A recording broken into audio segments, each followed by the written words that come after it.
Oke, nah sebelum kita mulai, saya di sini mau menjelaskan atau me-remind sedikit nih tentang rules webinar kita hari ini.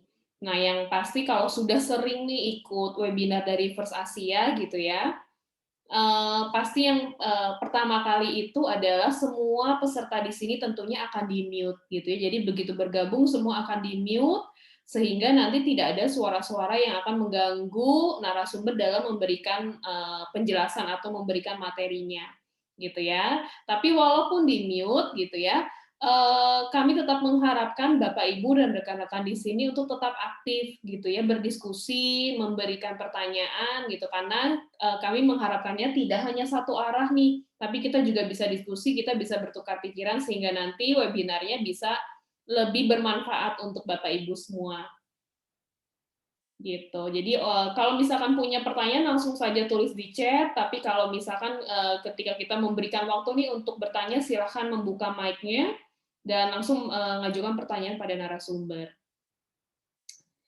Kalau misalkan suara saya kurang jelas, boleh langsung, disampaikan saja ya. Oke. Nah, selanjutnya, mungkin, peserta atau Bapak Ibu dan rekan-rekan di sini yang mungkin baru pertama kali nih ikut webinar dari First Asia atau belum begitu familiar dengan First Asia, di sini saya mau menceritakan sedikit nih terkait dengan servis kami, gitu. Jadi kalau First Asia itu adalah HR consultant, di mana kami memiliki 4 bisnis utama gitu ya. Yang pertama adalah executive search atau biasa yang lebih familiar, adalah headhunter. Jadi di sini kami membantu klien-klien kami untuk mencari dan merekrut talent sesuai dengan requirement dari mereka. Untuk yang kedua, service kami itu adalah selection. Jadi di sini kalau selection itu membantu proses assessment center ataupun psikotes untuk kebutuhan rekrutmen, promosi, ataupun mapping untuk klien-klien kami. Kami juga di sini menyediakan beragam alat tes gitu ya, sehingga bisa disesuaikan dengan kebutuhan dari perusahaan Bapak Ibu semua gitu. Dan yang ketiga di sini adalah training and HR management consultancy, di mana yang menyelenggarakan rangkaian webinar dan public training pada series kali ini. Di sini kami selain melakukan pelatihan, kami juga bisa memberikan coaching atau konseling pada karyawan Bapak Ibu semua gitu ya. Dan kami di sini juga bisa membantu membangun sistem HR yang efektif nih, apalagi di masa-masa tahun seperti ini gitu ya, di masa pandemi, tentunya banyak perubahan yang perlu dilakukan dari sisi operasional HR-nya. Dan di sini kami banyak membantu perusahaan-perusahaan klien kami dalam menyesuaikan atau beradaptasi dengan situasi saat ini. Dan yang terakhir adalah divisi Research and Product Innovation. Jadi di sini selain melakukan research secara berkala gitu ya untuk klien-klien kami, divisi Research and Product Innovation di sini juga bisa membantu Bapak Ibu dalam menyusun atau membuat sebuah tools yang memang custom khusus dibuatkan untuk perusahaan Bapak Ibu gitu. Jadi kalau misalkan dari Bapak Ibu di sini merasa kayaknya belum ada nih tools-tools yang sesuai dengan kebutuhan saya, itu bisa dibantu oleh kami melalui divisi Product Innovation ini gitu ya. Kalau misalkan ada yang butuh survei di perusahaannya gitu ya terkait dengan satu topik yang tidak ditemukan dari service-service kami yang lain, bisa langsung dibantu oleh Product Innovation. Itu sekilas kalau tentang First Asia Consultants. Nah, selanjutnya untuk diskusi hari ini itu kami membagi menjadi 5 part gitu ya. Jadi tentunya kami akan menjelaskan, fenomena atau urgensi apa sih yang membuat kami akhirnya mau mengangkat, tema kali ini. Kemudian ada perubahan apa nih yang, terjadi pada corporate learning selama masa pandemi dan sekarang sudah, masuk new normal gitu ya. Kemudian respon organisasi ini seperti apa, kemudian bagaimana sih memulai perubahan kalau misalkan selama ini perusahaan atau organisasi Bapak Ibu belum berani nih melakukan perubahan. Step-step apa saja sih yang perlu dilakukan? Nah, itu yang nanti akan kita bahas. Kemudian nanti tentunya ini yang ditunggu-tunggu ya, ada sharing session dari PT Wika Gedung yang memang sudah melakukan adaptasi learning programnya gitu ya dari sebelum pandemi dan sekarang setelah pandemi. Nanti akan kita kulik-kulik nih apa sih yang sudah dilakukan oleh Wika Gedung gitu ya untuk tetap meningkatkan atau upskilling karyawan-karyawannya sehingga bisa survive dan bisa terus bekerja dengan efektif di masa saat ini. Nah, ini adalah narasumber kita yang pertama, itu adalah Mbak Inayati Kairenisa, yang bersangkutan adalah Kepala Bagian Talent dan Pengembangan dari Wika Gedung. Mungkin Mbak Ina mau sapa dulu nih para peserta yang ada di sini, Mbak Ina. Halo, selamat siang Bapak Ibu. Selamat bergabung dan selamat menikmati diskusi hari ini. Nanti berarti boleh ya tanya-tanya langsung ke Mbak Inayati terkait dengan adaptasi learning program yang sudah dilakukan di PT Wika Gedung. Ya, siap, Ya. Mbak Jin.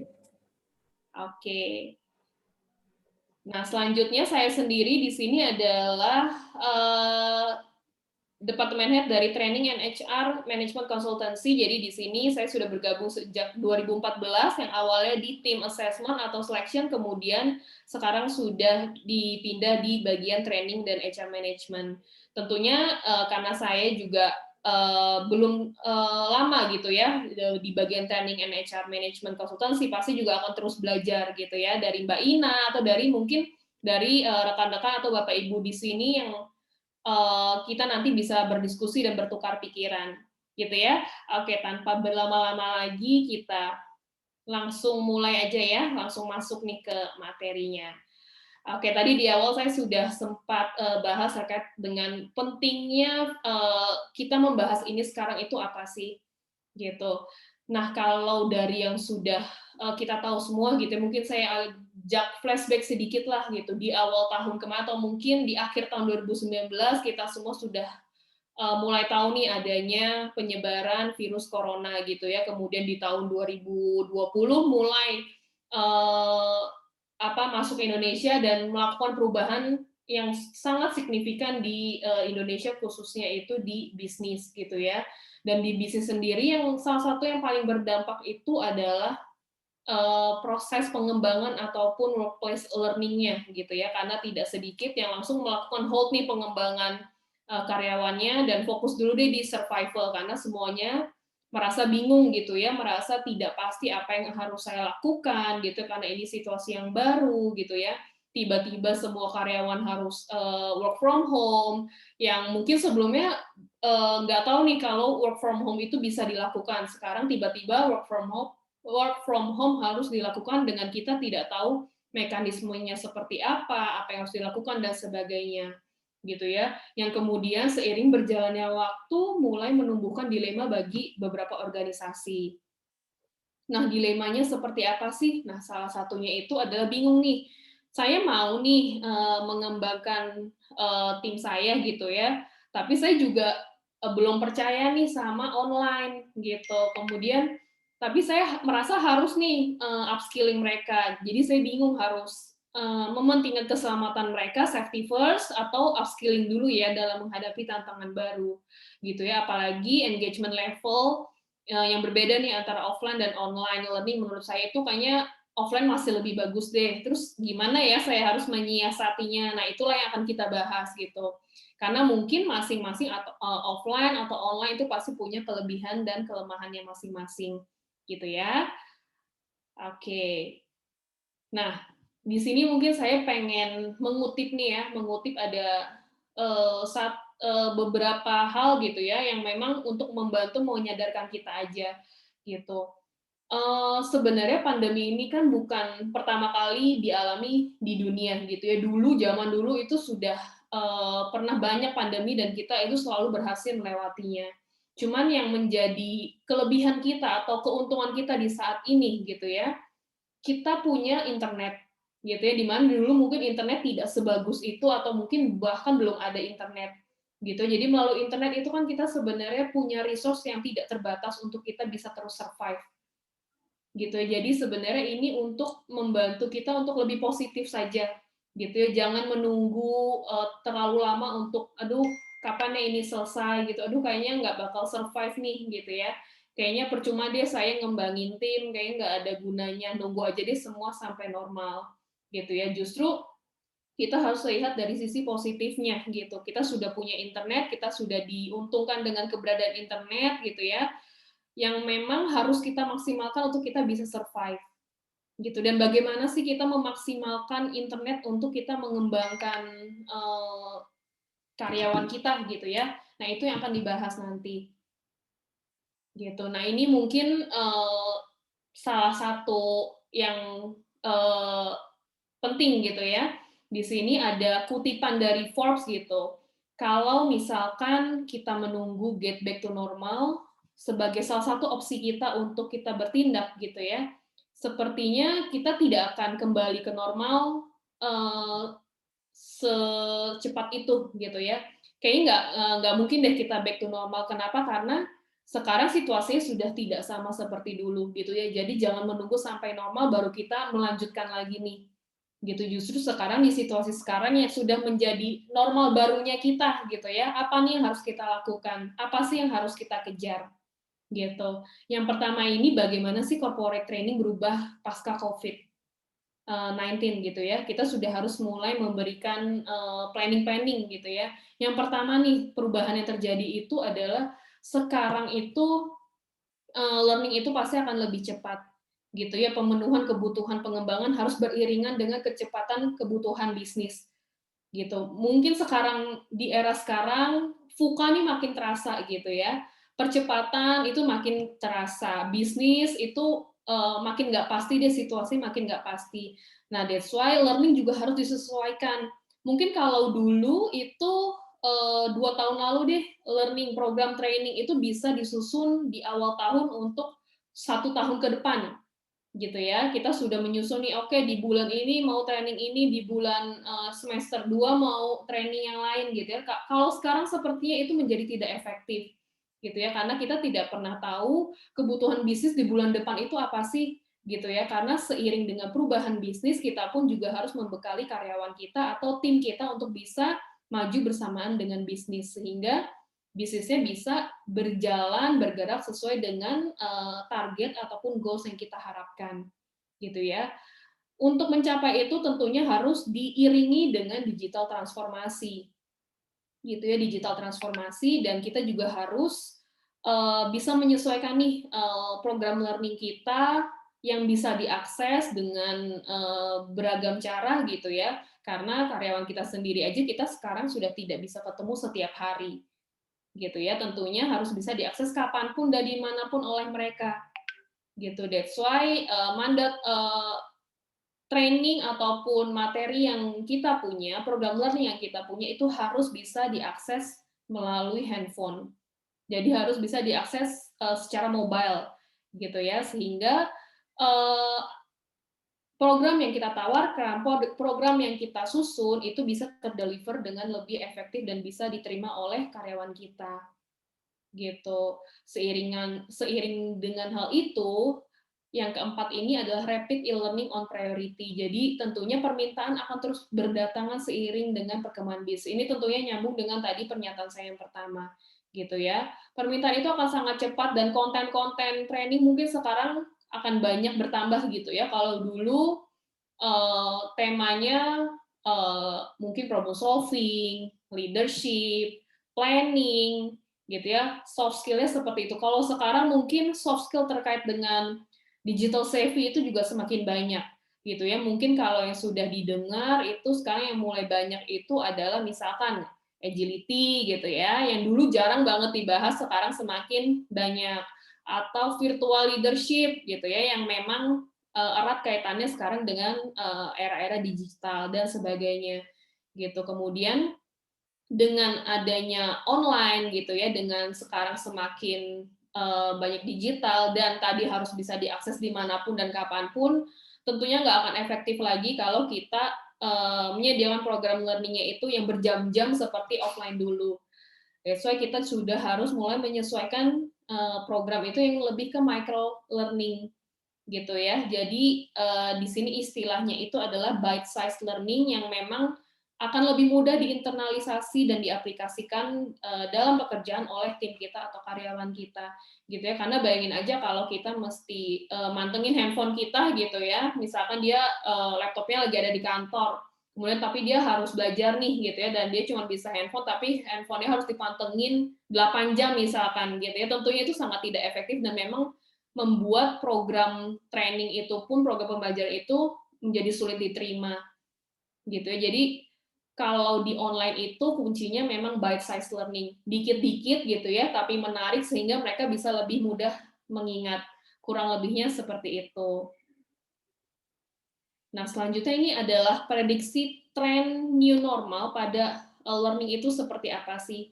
Gitu. Dengan adanya penyesuaian online training gitu ya, semakin meningkat sejalan dengan pemberlakuan work from home, pasti semuanya juga akan berubah. Nah, tren ke depan ini akan seperti apa sih? Yang pertama itu tentunya sekarang harus diakui perusahaan-perusahaan juga masih melakukan cost saving gitu ya untuk operasionalnya. Tidak tertutup cost saving-nya pada pengembangan karyawan gitu. Jadi pasti shifting menuju virtual training ini adalah bagian dari cost saving itu sendiri gitu. Kemudian secara perlahan di awal itu memang orang masih merasa sungkan ya mau offline gitu ya. Biasanya online itu hanya pelengkap training offline kita, tapi sekarang sudah saatnya kita merubah sudut pandang kita, cara pandang kita terhadap online training gitu. Karena mau bagaimanapun online ini tidak bisa terelakkan gitu ya. Kita tidak pernah tahu kapan kita bisa normal seperti dulu gitu ya, kapan kita bisa berkumpul bersama-sama lagi gitu. Tapi yang pastinya yang kita tahu itu digitalisasi itu kan ada hal yang pasti ya. Cuman kita kaget aja, oh ternyata secepat ini gitu ya. Kita dipaksa untuk menerima digitalisasi secepat ini, walaupun sebenarnya dulu kita tahu ini pasti akan datang gitu ya. Cuman kita nggak nyangka aja akan secepat ini. That's why kedepannya gitu ya, training yang akan lebih banyak itu adalah training online yang dilengkapi dengan offline. Jadi bukan sebaliknya gitu. Kemudian eh, di sini juga pasti akan berkembang yang namanya integrated training mix gitu. Jadi pasti itu ada hal-hal yang tidak bisa dilakukan hanya dengan online, apalagi kalau yang sifatnya itu adalah hard skill gitu ya, yang sifatnya itu adalah technical skill gitu. That's why kedepannya integrated training mix ini akan banyak dilakukan, jadi menggabungkan online dengan offline gitu ya. Kalau di sini contohnya ada online learning, kemudian dibantu dengan assisted virtual learning gitu ya, kemudian ada juga sedikit offline training, kemudian dilanjutkan dengan on the job training, sehingga program pembelajarannya menjadi lebih efektif gitu. Dan seiring dengan lewatnya pandemi gitu ya, kalau sekarang kita dengar banyaknya PHK, banyaknya perusahaan yang tutup, melakukan efisiensi segala macam, banyak talent-talent di luar sana yang kehilangan pekerjaannya. Nah, nanti ketika kondisi sudah mulai stabil gitu ya, pasti akan ada lagi rekrutmen besar-besaran nih gitu ya, ketika perusahaan mungkin akan mulai berlari lagi nih, akan mulai mengejar ketertinggalan, di mana dengan adanya rekrutmen besar-besaran gitu ya, pasti akan meningkatkan kebutuhan training juga gitu ya, karena pasti orang-orang yang baru masuk ini akan di upskilling nih, sehingga mereka bisa mengejar ketertinggalan yang sudah dilewati sebelumnya gitu.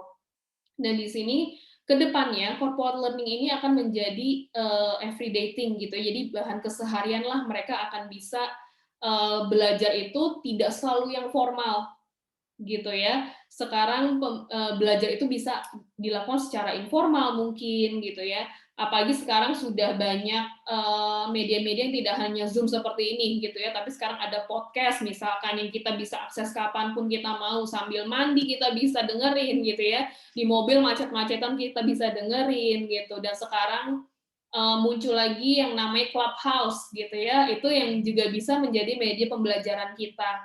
Jadi memang kedepannya learning itu juga sebagai bagian dari keseharian kita gitu. Karena semakin ke sini cara orang gitu ya untuk menyampaikan materi juga semakin menarik. Media-media pembelajaran juga semakin inovatif gitu.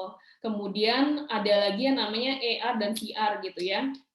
Itu juga akan semakin berkembang. Yang namanya virtual itu juga pasti kedepannya akan semakin banyak. Tadi seperti yang saya bilang itu untuk melengkapi hard skill training gitu yang tidak bisa lagi kita lakukan secara offline misalkan gitu. Mungkin di Indonesia kalau yang namanya virtual ini masih belum begitu banyak ya gitu. Kalau di luar negeri ini sudah cukup familiar gitu. Bahkan yang pernah saya lihat itu assessment center pun sudah mengarah ke VR kalau di luar gitu. Kalau kita di sini masih terbatas pada online atau e-learning gitu ya. Dan tentunya ketika digital ini semakin berkembang, para pelaku atau pemberi materi di sini juga harus memperkaya skill mereka yang namanya teknologi savvy skill gitu ya. Tidak tertutup untuk karyawan-karyawan atau orang-orang yang bekerja di kantoran gitu ya. Orang yang bekerja di ranah pendidikan pun pasti guru-gurunya harus di-upskilling sehingga mereka bisa lebih lebih familiar gitu ya dengan digital sehingga bisa membuat uh, orang-orang atau uh, karyawan-karyawan yang mereka didik itu bisa menarik gitu ya, bisa tertarik dengan apa yang mereka sampaikan gitu karena pastinya gitu ya berhari-hari berjam-jam mantengin online mantengin layar itu membosankan jadi para pemberi materi di sini harus putar otak harus memiliki skill nih supaya bisa menarik engagement gitu ya menarik atensi mereka gitu itulah yang akan prediksi yang akan berkembang ke depannya seperti apa. Nah selanjutnya nih kalau ditanya, oke sekarang saya mau nih online gitu ya, tapi yang cocok buat saya apa ya gitu. Nah sebelum tanya yang cocok buat saya apa, mungkin kita harus kenal dulu gitu ya. Ada beragam macam learning di luar sana gitu, tipe-tipenya itu banyak banget gitu ya. Ada yang namanya blended learning, ada yang namanya hybrid learning seperti di sini. Kemudian tapi di sini saya lebih kerucutkan itu hanya ke online saja gitu ya karena pasti banyak banget variasi di luar sana gitu. Nah kalau dari online ini ada 3 tipe gitu ya. Yang pertama itu adalah synchronous learning di mana itu adalah real time learning gitu. Seperti sekarang yang kita lakukan di sini itu ada Zoom gitu ya webinar itu masuk ke synchronous learning gitu karena sebenarnya kita masih berinteraksi nih gitu ya mirip dengan cara konvensional kita cuman beda media saja gitu ya. Tapi kita tetap bisa bertatap muka kita tetap bisa ngobrol diskusi gitu ya jadi tetap ada interaksinya gitu ya berbeda nih dengan asynchronous learning itu adalah time independent di mana si peserta didiknya itu melakukan learningnya secara mandiri gitu ya, tidak terbatas pada waktu, tidak terbatas pada tempat, dia bisa mengakses dimanapun referensi yang dia mau gitu ya. Dan biasanya ini ada di LMS misalkan gitu ya, jadi dia bisa belajar kapanpun, ada deadline-nya, tapi terserah dia mau pagi, siang, sore, yang penting besok atau minggu depan sudah selesai ya gitu, misalkan seperti itu, atau computer based training atau web based training gitu. Kalau computer based training ini biasanya misalkan ada training yang disimpan di dalam CD atau disimpan diberikan gitu ya. Kemudian dia bisa akses materi-materinya di situ. Itu adalah computer based training. Dan ada lagi web based training dan sebagainya. Yang pasti kalau asinkronus itu adalah lebih ke mandiri, pembelajaran mandiri gitu. Sudah ada materinya, dia tinggal belajar sesuai dengan pace-nya dia gitu ya. Nah, yang terakhir ini adalah hybrid learning yang sekarang ini sudah mulai banyak digaungkan gitu ya. Hybrid learning seperti apa sih? Nah, kalau hybrid learning ini sebenarnya perpaduan antara real time learning, synchronous learning itu dengan asynchronous learning. Jadi sebelumnya peserta didik ini memang sudah diberikan materi gitu ya mungkin bisa diaksesnya lewat LMS mungkin gitu ya. Terserah dia mau belajarnya kapan, tapi tetap akan ada waktu khusus untuk kita diskusi misalkan seperti itu gitu ya. Ataupun kalau tidak ada waktu khusus misalkan bisa tetap berdiskusi melalui forum diskusi gitu ya, melalui email gitu.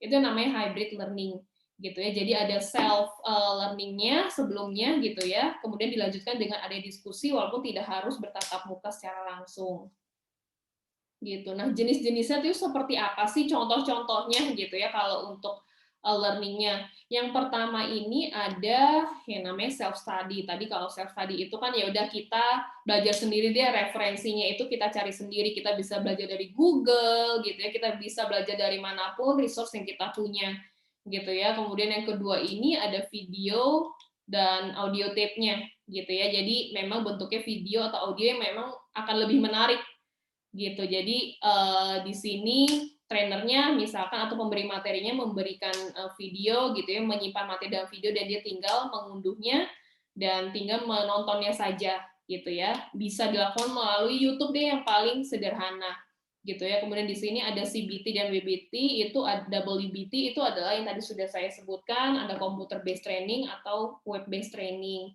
Kemudian ada yang namanya blended learning di sini. Jadi di sini mungkin ada beberapa yang masih pengen nih merasakan adanya offline, kayaknya kalau online aja kurang. Jadi di sini mengkolaborasikan antara online dengan offline, tapi tentunya offline-nya sedikit, misalkan hanya untuk praktek saja, misalkan seperti itu. Nah, kemudian di sini ada mobile learning yang memang bisa diakses secara mobile gitu ya. Kemudian ada social learning. Nah, social learning di sini apa sih? Tadi yang sudah sempat saya bahas gitu ya. Social learning di sini itu adalah learning yang dilakukan melalui media sosial contohnya gitu ya. Jadi berinteraksi sih kita gitu, cuman memang topik-topik yang dibahas itu terbatas gitu ya. Jadi memang akan lebih menarik gitu ya, topik-topiknya ini lebih ke topik keseharian mungkin gitu ya, sehingga juga kita juga akan lebih relatable gitu. Itu cocok untuk social learning. Kemudian di sini kita ada simulasi di sini tadi bisa menggunakan virtual gitu ya, yang kayak contoh di sini dia jadi pakai kacamata gitu, jadi benar-benar virtualnya ada di situ gitu. Kemudian di sini cocoknya memang untuk hal-hal yang lebih ke hard skill gitu ya, sehingga dia bisa merasakan, bisa berpraktek langsung tanpa harus ada interaksi dengan orang lain gitu. Yang terakhir ini adalah game based learning. Game based learning ini tentu adalah pembelajaran yang dikemas seperti permainan gitu ya.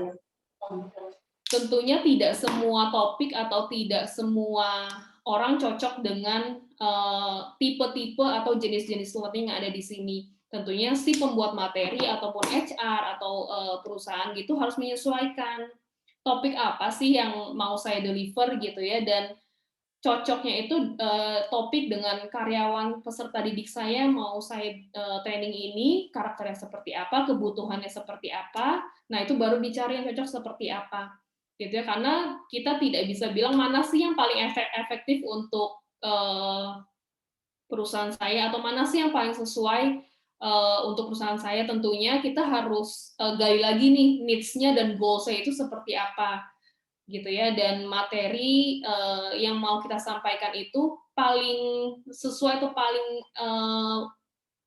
efektif itu disampaikan dengan cara yang seperti apa. Itu. Jadi memang kita juga harus menggali nih kebutuhan kita seperti apa dan goals-nya kita itu yang mau kita sasar itu seperti apa. Disesuaikan juga dengan kebutuhan dari karyawan ataupun tim kita. Gitu. Jadi di sini saya cuma mau menyampaikan aja bahwa sebenarnya training yang selama ini kita kenal gitu melalui Zoom gitu itu bukan satu-satunya cara untuk kita melakukan pembelajaran atau melakukan learning. Ada begitu banyak cara yang bisa kita lakukan nih untuk mengembangkan tim kita, mengembangkan diri kita sendiri, gitu ya. Yang pasti yang perlu kita lakukan pertama itu adalah kita open dulu nih untuk mau belajar, gitu ya. Oke. Nah, sebelum masuk ke hasil survei, sekarang saya pengen masuk nih atau bertanya gitu ya, bagaimana sih selama ini organisasi berespon terhadap pandemi COVID-19 ini, khususnya di bagian pengembangannya. Mungkin Bapak Ibu di sini boleh tulis di kolom chat gitu ya, kalau di perusahaan Bapak Ibu ada program training gitu ya selama tahun 2020 dan sampai sekarang deh, program trainingnya berjalan atau enggak nih? Di hold atau tetap jalan nih? Mungkin boleh tulis di kolom chat Bapak Ibu. Saya mau tahu yang di sini program trainingnya berjalan atau di hold sih sampai nanti keadaannya normal. Oke, ada dari Ibu Irma di sini tetap jalan gitu ya. Kalau dari Ibu Eca serba virtual. Kalau dari Mbak Insani rata-rata di hold. Oke, ada yang berjalan, ada yang di hold, berjalan tapi webinar aja. Oke, ada yang bilang masih di hold, jalan tapi online, diubah ke online. Oke. Berarti sebenarnya masih cukup imbang ya. Ada yang di hold, ada yang online juga gitu ya. Nah, sekarang kita lihat nih. Oke, jadi selama tahun 2020 sampai dengan 2021 gitu ya, First Asia melakukan survei ini kepada hasilnya itu kurang lebih 701 organisasi gitu ya selama masa pandemi. Kita mau tahu nih mereka itu melakukan tetap melakukan training atau enggak sih? Ternyata ya, hanya 40%, 40,6% yang tetap menjalankan trainingnya. Sisanya hampir 60% itu melakukan hold pada training mereka, gitu ya. Dan 40,6% ini dibagi lagi nih, ternyata 75%-nya itu dihandle oleh internal dan hanya hampir 25% yang mereka bekerja sama dengan vendor, gitu ya. Nah, di sini dari 75% ini yang dihandle internal, ternyata tidak semuanya ini adalah mereka yang memang sudah terbiasa untuk menghandle training gitu ya. Biasanya ada yang sebelum pandemi mereka menggunakan vendor, kemudian setelah pandemi masuk ke pandemi karena ingin cost savings mereka menghandle-nya sendiri gitu ya dari 75% ini. Cukup banyak yang akhirnya seperti itu. Jadi memang tidak semuanya berpengalaman untuk menghandle training. Nah, di sini yang menjadi catatan adalah ketika orang yang sebelumnya tidak terjun langsung untuk mendeliver training gitu ya, yang biasanya mungkin dilempar ke vendor gitu, kemudian tiba-tiba harus menghandle trainingnya sendiri, gitu. Tentunya mereka juga butuh pembekalan, mereka butuh upskilling kemampuan mereka untuk bisa menghandle training ini atau mendeliver training ini dengan efektif gitu ya. Sehingga di sini masih terasa nih kebutuhan trainingnya ini masih besar loh, tidak hanya untuk peserta didiknya, tapi ternyata orang yang membawakan training itu gitu, orang yang menyusun program trainingnya juga harus dibekali dengan kemampuan yang memang sejalan dengan kondisi saat ini gitu. Lalu apa nih yang terjadi dengan hampir 60% yang melakukan hold? Kenapa sih mereka melakukan hold? Nah, di sini jawabannya. Nah, jadi di sini mereka yang melakukan hold itu kenapa sih gitu? Sebenarnya pada dasarnya itu karena mereka eh, bingung sih gitu ya, mereka tidak punya source gitu, merasa kantor saya kayaknya kurang nih teknologinya, belum mumpuni untuk kita bisa melakukan online. Tapi ada juga yang merasa saya butuh nih dibantu untuk melakukan online karena kalau saya sendiri nggak bisa nih beradaptasi dengan training yang tadinya offline kemudian harus tiba-tiba serba digital gitu ya. Tapi ada juga nih yang memang belum percaya sepenuhnya dengan online gitu. Jadi kayaknya engagement level online itu nggak bisa mengalahkan face to face training deh. Jadi saya tunggu aja deh sampai semuanya kembali normal dan bisa face to face lagi gitu ya. Kemudian ada juga yang dan cukup banyak yang memang tidak memprioritaskan employee development gitu ya, tidak memprioritaskan training karena memang mau fokus ke core bisnis dulu. Yang penting kita jalan dulu deh, yang penting kita jualan dulu deh gitu. Jadi fokus on survival and core bisnisnya dulu gitu. Nah, ini tidak salah sih gitu ya, karena ini kan adalah respon atau bagaimana orang-orang bereaksi terhadap perubahan yang sangat signifikan seperti sekarang gitu. Tapi di sini sebenarnya yang mau saya sampaikan kalau di sini dari Josh Bersin gitu ya, saya mengutip pernyataan beliau bahwa sebenarnya learning and development di sini itu adalah heroes loh di tengah-tengah krisis gitu. Jadi sebenarnya ini adalah peluru kita, ini adalah pengembangan itu adalah hal yang bisa menyelamatkan kita melalui krisis gitu. Karena ketika kita melewati situasi yang baru gitu ya, kita mempunyai goals yang baru gitu ya, nggak mungkin kita menggunakan cara yang lama gitu ya, nggak mungkin kita membekali atau menggunakan peluru yang lama gitu ya. Tentunya kita harus punya peluru baru nih, kita harus punya senjata baru untuk bisa menghadapi situasi krisis seperti sekarang gitu. Tentunya kita tidak sendiri kok dalam menghadapi ini gitu ya. Kalau kita mau open terhadap training gitu ya, kita mau open terhadap perubahan yang ada saat ini gitu ya, kita akan melihat sebenarnya banyak kok media-media yang bisa kita gunakan gitu ya untuk kita bisa melakukan pembelajaran gitu ya. Sudah banyak banget marketplace sekarang yang bisa membantu kita untuk kita melakukan digital learning. Tools-toolsnya itu sudah ada gitu ya. Tinggal sekarang kita gimana caranya kita mau menggunakan itu atau enggak. Jadi yang perlu kita lakukan di sini adalah mindset-nya dulu nih, gitu ya. Jangan jangan punya mindset training ataupun learning itu adalah sebuah cost, ya. Tapi kita harus punya mindset learning itu adalah sebuah investasi kita di depan, gitu ya. Jadi pasti mungkin hasilnya nggak akan kelihatan. Oke, habis training, habis learning, minggu depan udah ada perubahan nih. Minggu depan langsung tim saya yang saya trainingin udah langsung membawa benefit buat saya, gitu ya. Langsung membawa keuntungan bagi perusahaan. Tidak seperti itu, gitu ya, karena banyak hal yang perlu kita benahi, gitu ya, banyak hal yang perlu kita fokuskan sebelum akhirnya kita bisa menilai learning atau training ini efektif atau berguna nggak sih buat saya, gitu. Nah, kalau di sini saya coba kasih contoh gitu ya, bagaimana sih seharusnya nih organisasi berespon terhadap COVID-19 khususnya terhadap program learning mereka, gitu. Yang pertama ini adalah react gitu ya. Bagaimana sih kita bereaksi gitu ya. Dan ini react ini sebenarnya seharusnya gitu ya sudah dilewati lah gitu ya, karena kita sudah kurang lebih 1 tahun menghadapi ini gitu ya.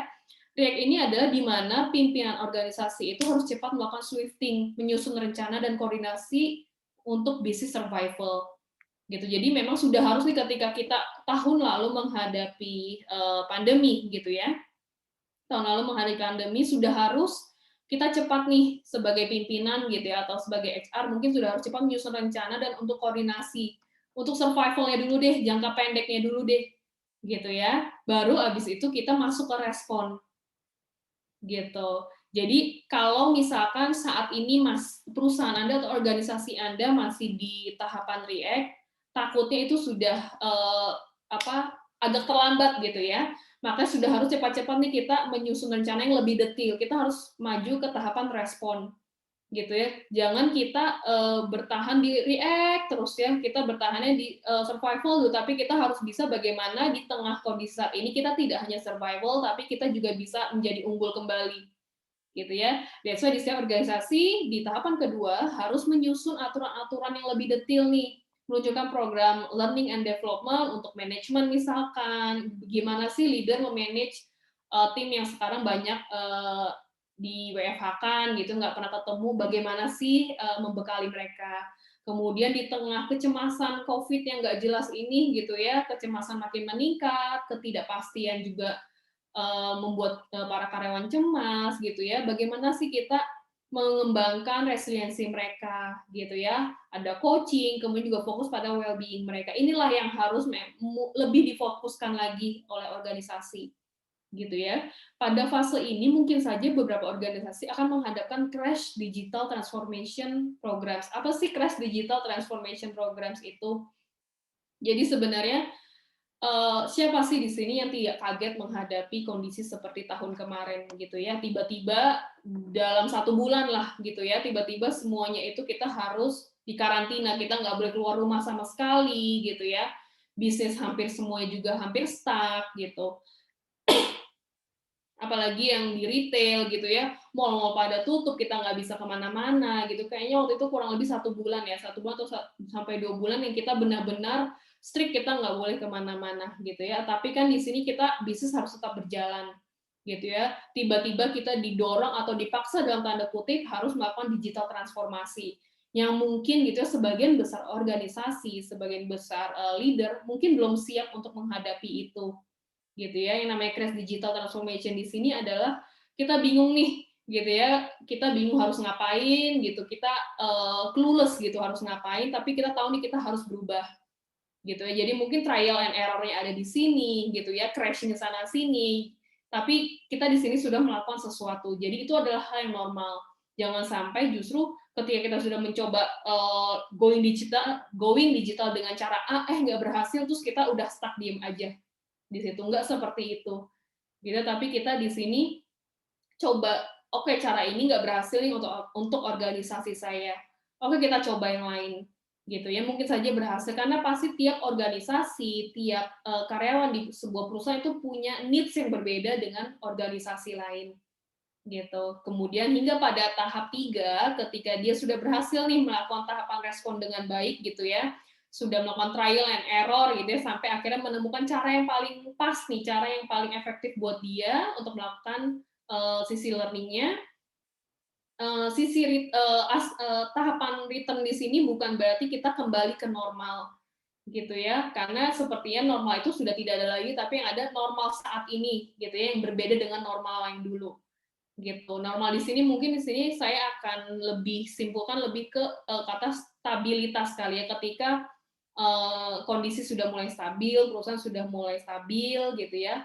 Fase ini akan menjadi tahap transformasi bisnis di mana training ataupun learning di organisasi akan lebih dituntut untuk selaras dengan kebutuhan bisnis, lebih dari yang dulu gitu ya. That's why kalau sekarang banyak yang bilang kebutuhan itu tidak lagi lahir dari top down gitu ya. Kalau dulu oke, manajemen punya target goals ini, kemudian leader-leadernya atau para manajernya atau HR akan menyusun nih untuk 1 semester ini kita akan training apa sih, itu kemudian diturunkan ke bawah, orang-orang akan karyawan-karyawan akan mengikuti program yang sudah ditentukan gitu ya. Tapi kalau sekarang itu akan lebih sesuai gitu ya, ketika kita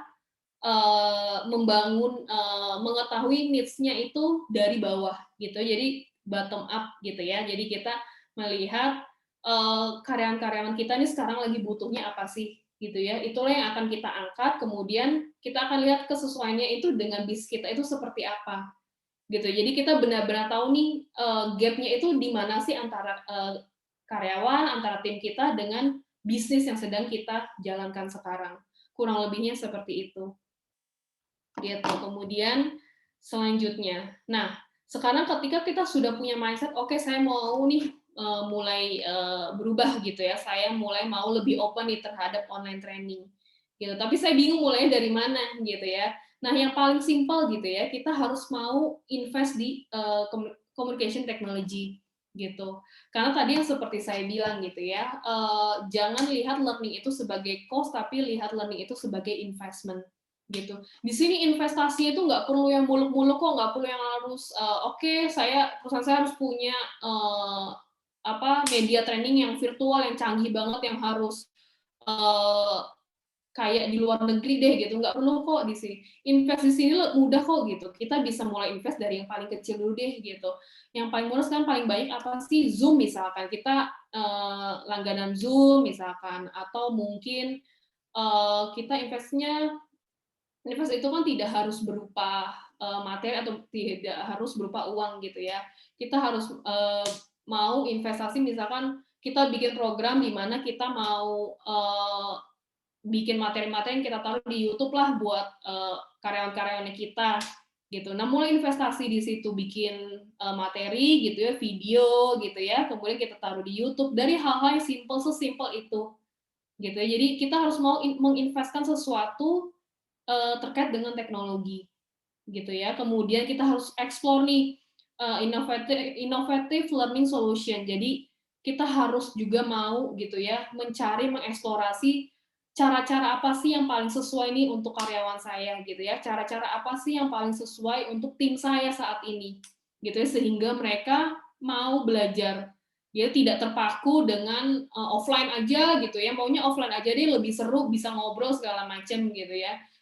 Kita harus membantu mereka gitu ya dengan mengeksplor hal-hal baru yang bisa kita deliver untuk mereka yang ternyata mungkin mereka nggak sadar gitu. Ternyata online bisa juga kok dibikin seru gitu. Salah satunya mungkin di sini kalau misalkan perusahaan Bapak Ibu, organisasi Bapak Ibu punya LMS gitu ya, Learning Management System, carilah gitu ya LMS yang memang bisa lebih interaktif gitu ya, yang bisa masukin video gitu ya, yang bisa masukin games, sehingga mereka ketika belajar pun mereka juga lebih happy gitu ya, tidak terpaksa, aduh kayaknya belajar lagi di depan laptop gitu ya, kayak capek dia seharian udah meeting gitu ya, harus belajar lagi di depan laptop, tapi harus menimbulkan uh, materi training gitu ya, cara pembelajaran yang lebih fun gitu ya. Kalau misalkan oke, kayaknya saya belum bisa deh punya LMS gitu ya, ya udah kita bikin saja kayak misalkan webinar seperti ini gitu ya. tapi dibikinnya webinarnya lebih fun, mungkin ada games gitu ya, nggak cuman webinar 3 jam webinar terusnya kita ngobrol terus atau kita ngomong terus tanpa kita memperhatikan mereka ini jenuh atau enggak ya gitu. Jadi memang kita harus tahu banget nih karakter dari si peserta didik itu, karakter dari tim kita gitu ya. Kemudian sesuai nggak sih dengan apa yang mau kita sampaikan gitu. Kemudian dengan begitu banyaknya karyawan yang sekarang kerja secara remotely gitu ya, tentunya kita juga harus tahu nih, harus bekali mereka, oke, karyawan ini sekarang bekerja secara remote gitu ya. Tentu ada hal-hal baru yang harus kita kembangkan dari diri mereka gitu ya. Misalkan dia seorang leader gitu ya, sekarang punya timnya semuanya WFH gitu ya, tapi kita tidak bekali dia dengan cara misalkan pelatihan virtual leadership misalkan gitu ya, kita tidak bekali dia gitu ya, tapi ketika performanya memburuk gitu ya, kita akan menyalahkan dia nih, ini gimana sih kok sekarang leadership-nya nggak oke sih, padahal dari kita sendiri kita tidak membantu dia untuk menyesuaikan diri gitu ya dengan kondisi yang baru. Ya, so kita juga harus mereskill karyawan ataupun tim kita dengan situasi yang baru saat ini. Sehingga ke depannya nanti para tim ini bisa lebih siap nih dalam menghadapi cara kerja yang baru seperti sekarang. Gitu. Nah, mungkin sekarang kalau saya ngobrol dari tadi, saya ngomong dari tadi, nggak ada contoh realnya nih seperti apa sih beradaptasi dengan learning yang baru gitu ya, dengan cara learning yang baru gitu. Nah, sekarang mungkin Mbak Inayati gitu ya, mau mulai sharing nih kalau di PT Wika Gedung itu seperti apa sih implementasinya, realnya itu seperti apa sih gitu. Jadi nggak cuma teori yang udah saya sampaikan aja, tapi sekarang Bapak Ibu bisa tanya langsung nih sama Mbak Ina gitu ya. Realnya seperti apa sih yang sudah dilakukan, kemudian challenge-nya apa, dan bagaimana Mbak Ina selama ini bisa menghadapi tantangan-tantangan dari perubahan learning programs-nya. Halo Mbak Ina. Halo, hadir Mbak Jen. Wah, ini kalau dibilang tadi udah siap ya Mbak Ina ya? udah gak sabar sebenarnya dari tadi pengen unmute gitu, cuman ya udah deh. Oh ya, oke. Harus Udah tahan ya. silakan. Aku stop share sekarang Mbak Ina ya. Siap. Oke. Kalau tadi dibilang bite size learning, ini udah bukan bite size lagi ya. Apa tuh? Udah full meal ini jatuhnya nih. Yang di-share sama Mbak Jen nih udah luar biasa banget nih. Oke. Ya. Sekarang kita mau lihat contohnya langsung. Jadi kalau misalkan nih Mbak Ina mau memberikan contoh gitu, kemudian mau ada yang tanya gitu ya, silakan aja langsung tulis di kolom chat. Nanti akan Jadi saya langsung dipotong, bantu. bukan ya? Akan saya bantu untuk supaya Mbak Ina baca nih pertanyaannya apa. Gitu Oke. ya. Silakan Mbak Ina. Siap, terima kasih. Saya coba sharing ya, apa sih yang dilakukan sama Wika Gedung. Tadi kan juga ada pertanyaan bahwa apakah di hold atau lanjut gitu ya.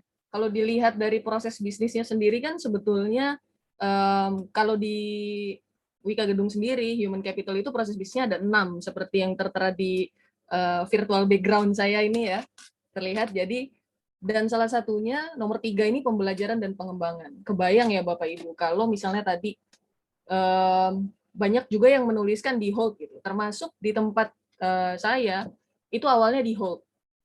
Biaya yang paling duluan di hold itu adalah biaya pengembangan gitu kan. Nah, padahal kalau misalnya biaya ini di hold atau kegiatan pengembangan dan pembelajaran ini di hold, kebayangkan jadinya rantainya tidak bergerak gitu. Ada yang miss. Pengembangan organisasi jalan, kita harus bagaimana bisa survive, membawa orangnya gitu.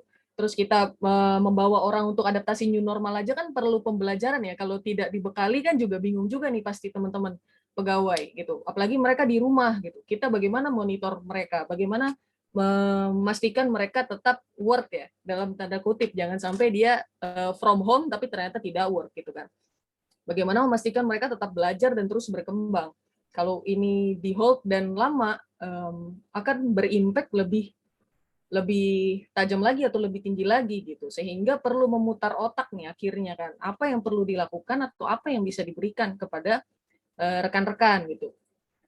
Nah, program pembelajaran dan pengembangan sebelumnya kan ya mungkin hampir sama ya di setiap perusahaan jenis apapun. Biasanya kan kalau offline kan ada yang misalnya in class training seperti itu ya. Jadi semuanya berkumpul gitu. Kalau di tempat saya berarti teman-teman project, karena mayoritas project ya dari Sabang sampai Merauke, mereka diterbangkan ke Jakarta gitu, karena di Wika Gedung itu, Wika Gedung kan anak perusahaannya Wika, PT Wijaya Karya Persero Tbk atau dikenalnya Wika gitu. Di kami itu punya 2 tempat training. Jadi ada Wika Satrian dan Wika Pratama gitu. Semuanya diterbangkan ke Jakarta dulu, diterbangkan ke Jakarta, dikumpulkan dalam satu kelas, kemudian mengikuti program pembelajaran atau program pengembangan. Nah itu dipanggil dari Jakarta sampai Merauke, itu dipanggil semua, dikumpulin seperti itu. Terus ya in class, baik in class yang kecil atau kelas yang besar gitu kan. Ada juga yang experiential learning dan segala macamnya. Nah sebelumnya kan seperti itu kan, semuanya berjalan. Ada modul yang kami kembangkan sendiri, ada juga yang kami kerjasama dengan pihak vendor seperti tadi dijelaskan juga oleh Mbak Jen ya. Ada yang sebelumnya memang pihak-pihak luar nih yang membantu gitu. Kita kolaborasi lah. Terus akhirnya pada saat 2020, mau nggak mau kan, masa kita bergantung juga kan sama mereka gitu kan. Modulnya udah ada belum? Modulnya udah ada belum? Kan nggak mungkin kita tanya-tanya seperti itu terus gitu. Dan masa kita nggak bergerak juga? Ya akhirnya bagaimana nih siasatnya atau apa yang bisa dilakukan? Sudah semuanya harus stay home nih kan. Kalau di sini apalagi waktu sebulan 2 bulan pertama itu semuanya di rumah. Bahkan penggunaan platform untuk bekerja saja itu juga perlu dilatih gitu.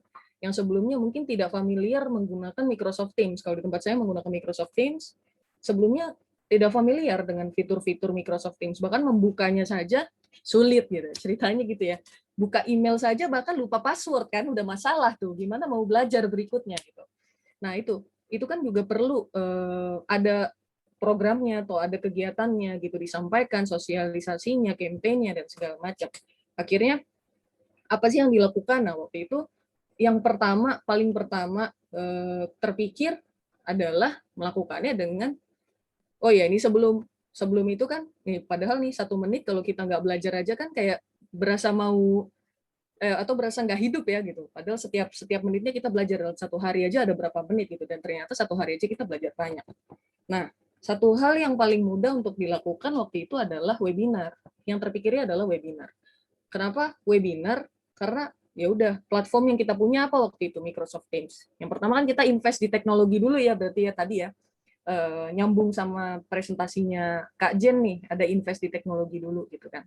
Kita invest platformnya apa, Microsoft Teams, terus kemudian Zoom. Apalagi yang bisa dilakukan, webinar. Pertama ngapain, setiap paginya 15 menit aja menyempatkan untuk sharing informasi. Kalau di tempat saya tuh namanya dinamakannya safety morning talk.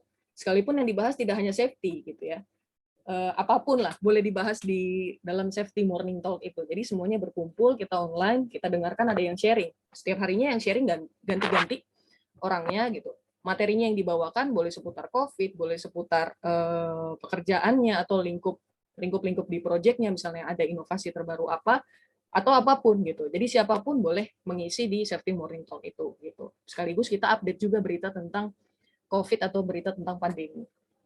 Terus bagaimana menyebarkan ini, bagaimana menyiarkan bahwa semua orang itu biar bersemangat nih, pagi-pagi nyalain laptopnya gitu kan. Biasanya pagi-pagi kan kita ngumpul di lapangan ya, pagi-pagi ngumpul di lapangan briefing. Nah sekarang bagaimana nih mengubah mereka pagi-pagi ngumpul di depan laptopnya gitu. Laptop masing-masing ya, jangan ngumpul di depan laptop di dalam satu ruang rapat, itu sama aja. Nah ngumpul di depan laptopnya. Gimana caranya? Dengan blast. Cara yang diupayakan waktu itu adalah menggunakan grup WhatsApp. WhatsApp itu kan ibaratnya orang kan sama handphone itu bukan hanya zaman pandemi ya, kayaknya sebelum pandemi juga kayaknya orang sangat lengket dengan handphonenya gitu kan. Apalagi pas pandemi semua ada di handphone gitu. Jadi ya udah kita manfaatkan teknologi itu. Blast info lewat WhatsApp. Pagi-pagi kita ada kegiatan safety morning talk. Pembahasannya apa, tentang apa. Nah itu dibiasakan dari webinar di situ. Webinar internal maupun juga kita ajak rekan-rekan pegawai ini untuk mencari sebanyak-banyaknya webinar yang ada di luar. Yang tentu saja cari aja yang free dulu gitu kan. Kalau misalnya tadi ada cost saving, nah ini jauh sekali savingnya gitu, karena webinarnya aja gratis dan kita bisa ikutin. Terus bisa sharing ke yang lain. Diikutin. Dia misalnya share, dia dapat satu webinar, terus besokannya dia boleh share di safety morning talk-nya. Apa sih yang dia dapat kemarin? Jadi satu yang ikut, yang lain dapat terinfo semua. gitu. Jadi saling belajar dari rekan-rekannya juga. Itu yang awal-awal dilakukan.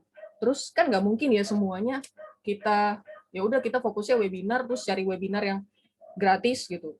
Dan itu kan nggak akan berlangsung lama gitu. Terus apakah memang kebutuhannya kita sudah terpenuhi dengan seperti itu gitu kan pasti masih ada yang kurang kan.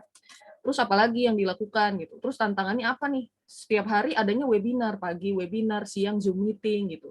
Pertemuan jadinya Zoom meeting, sore juga Zoom meeting.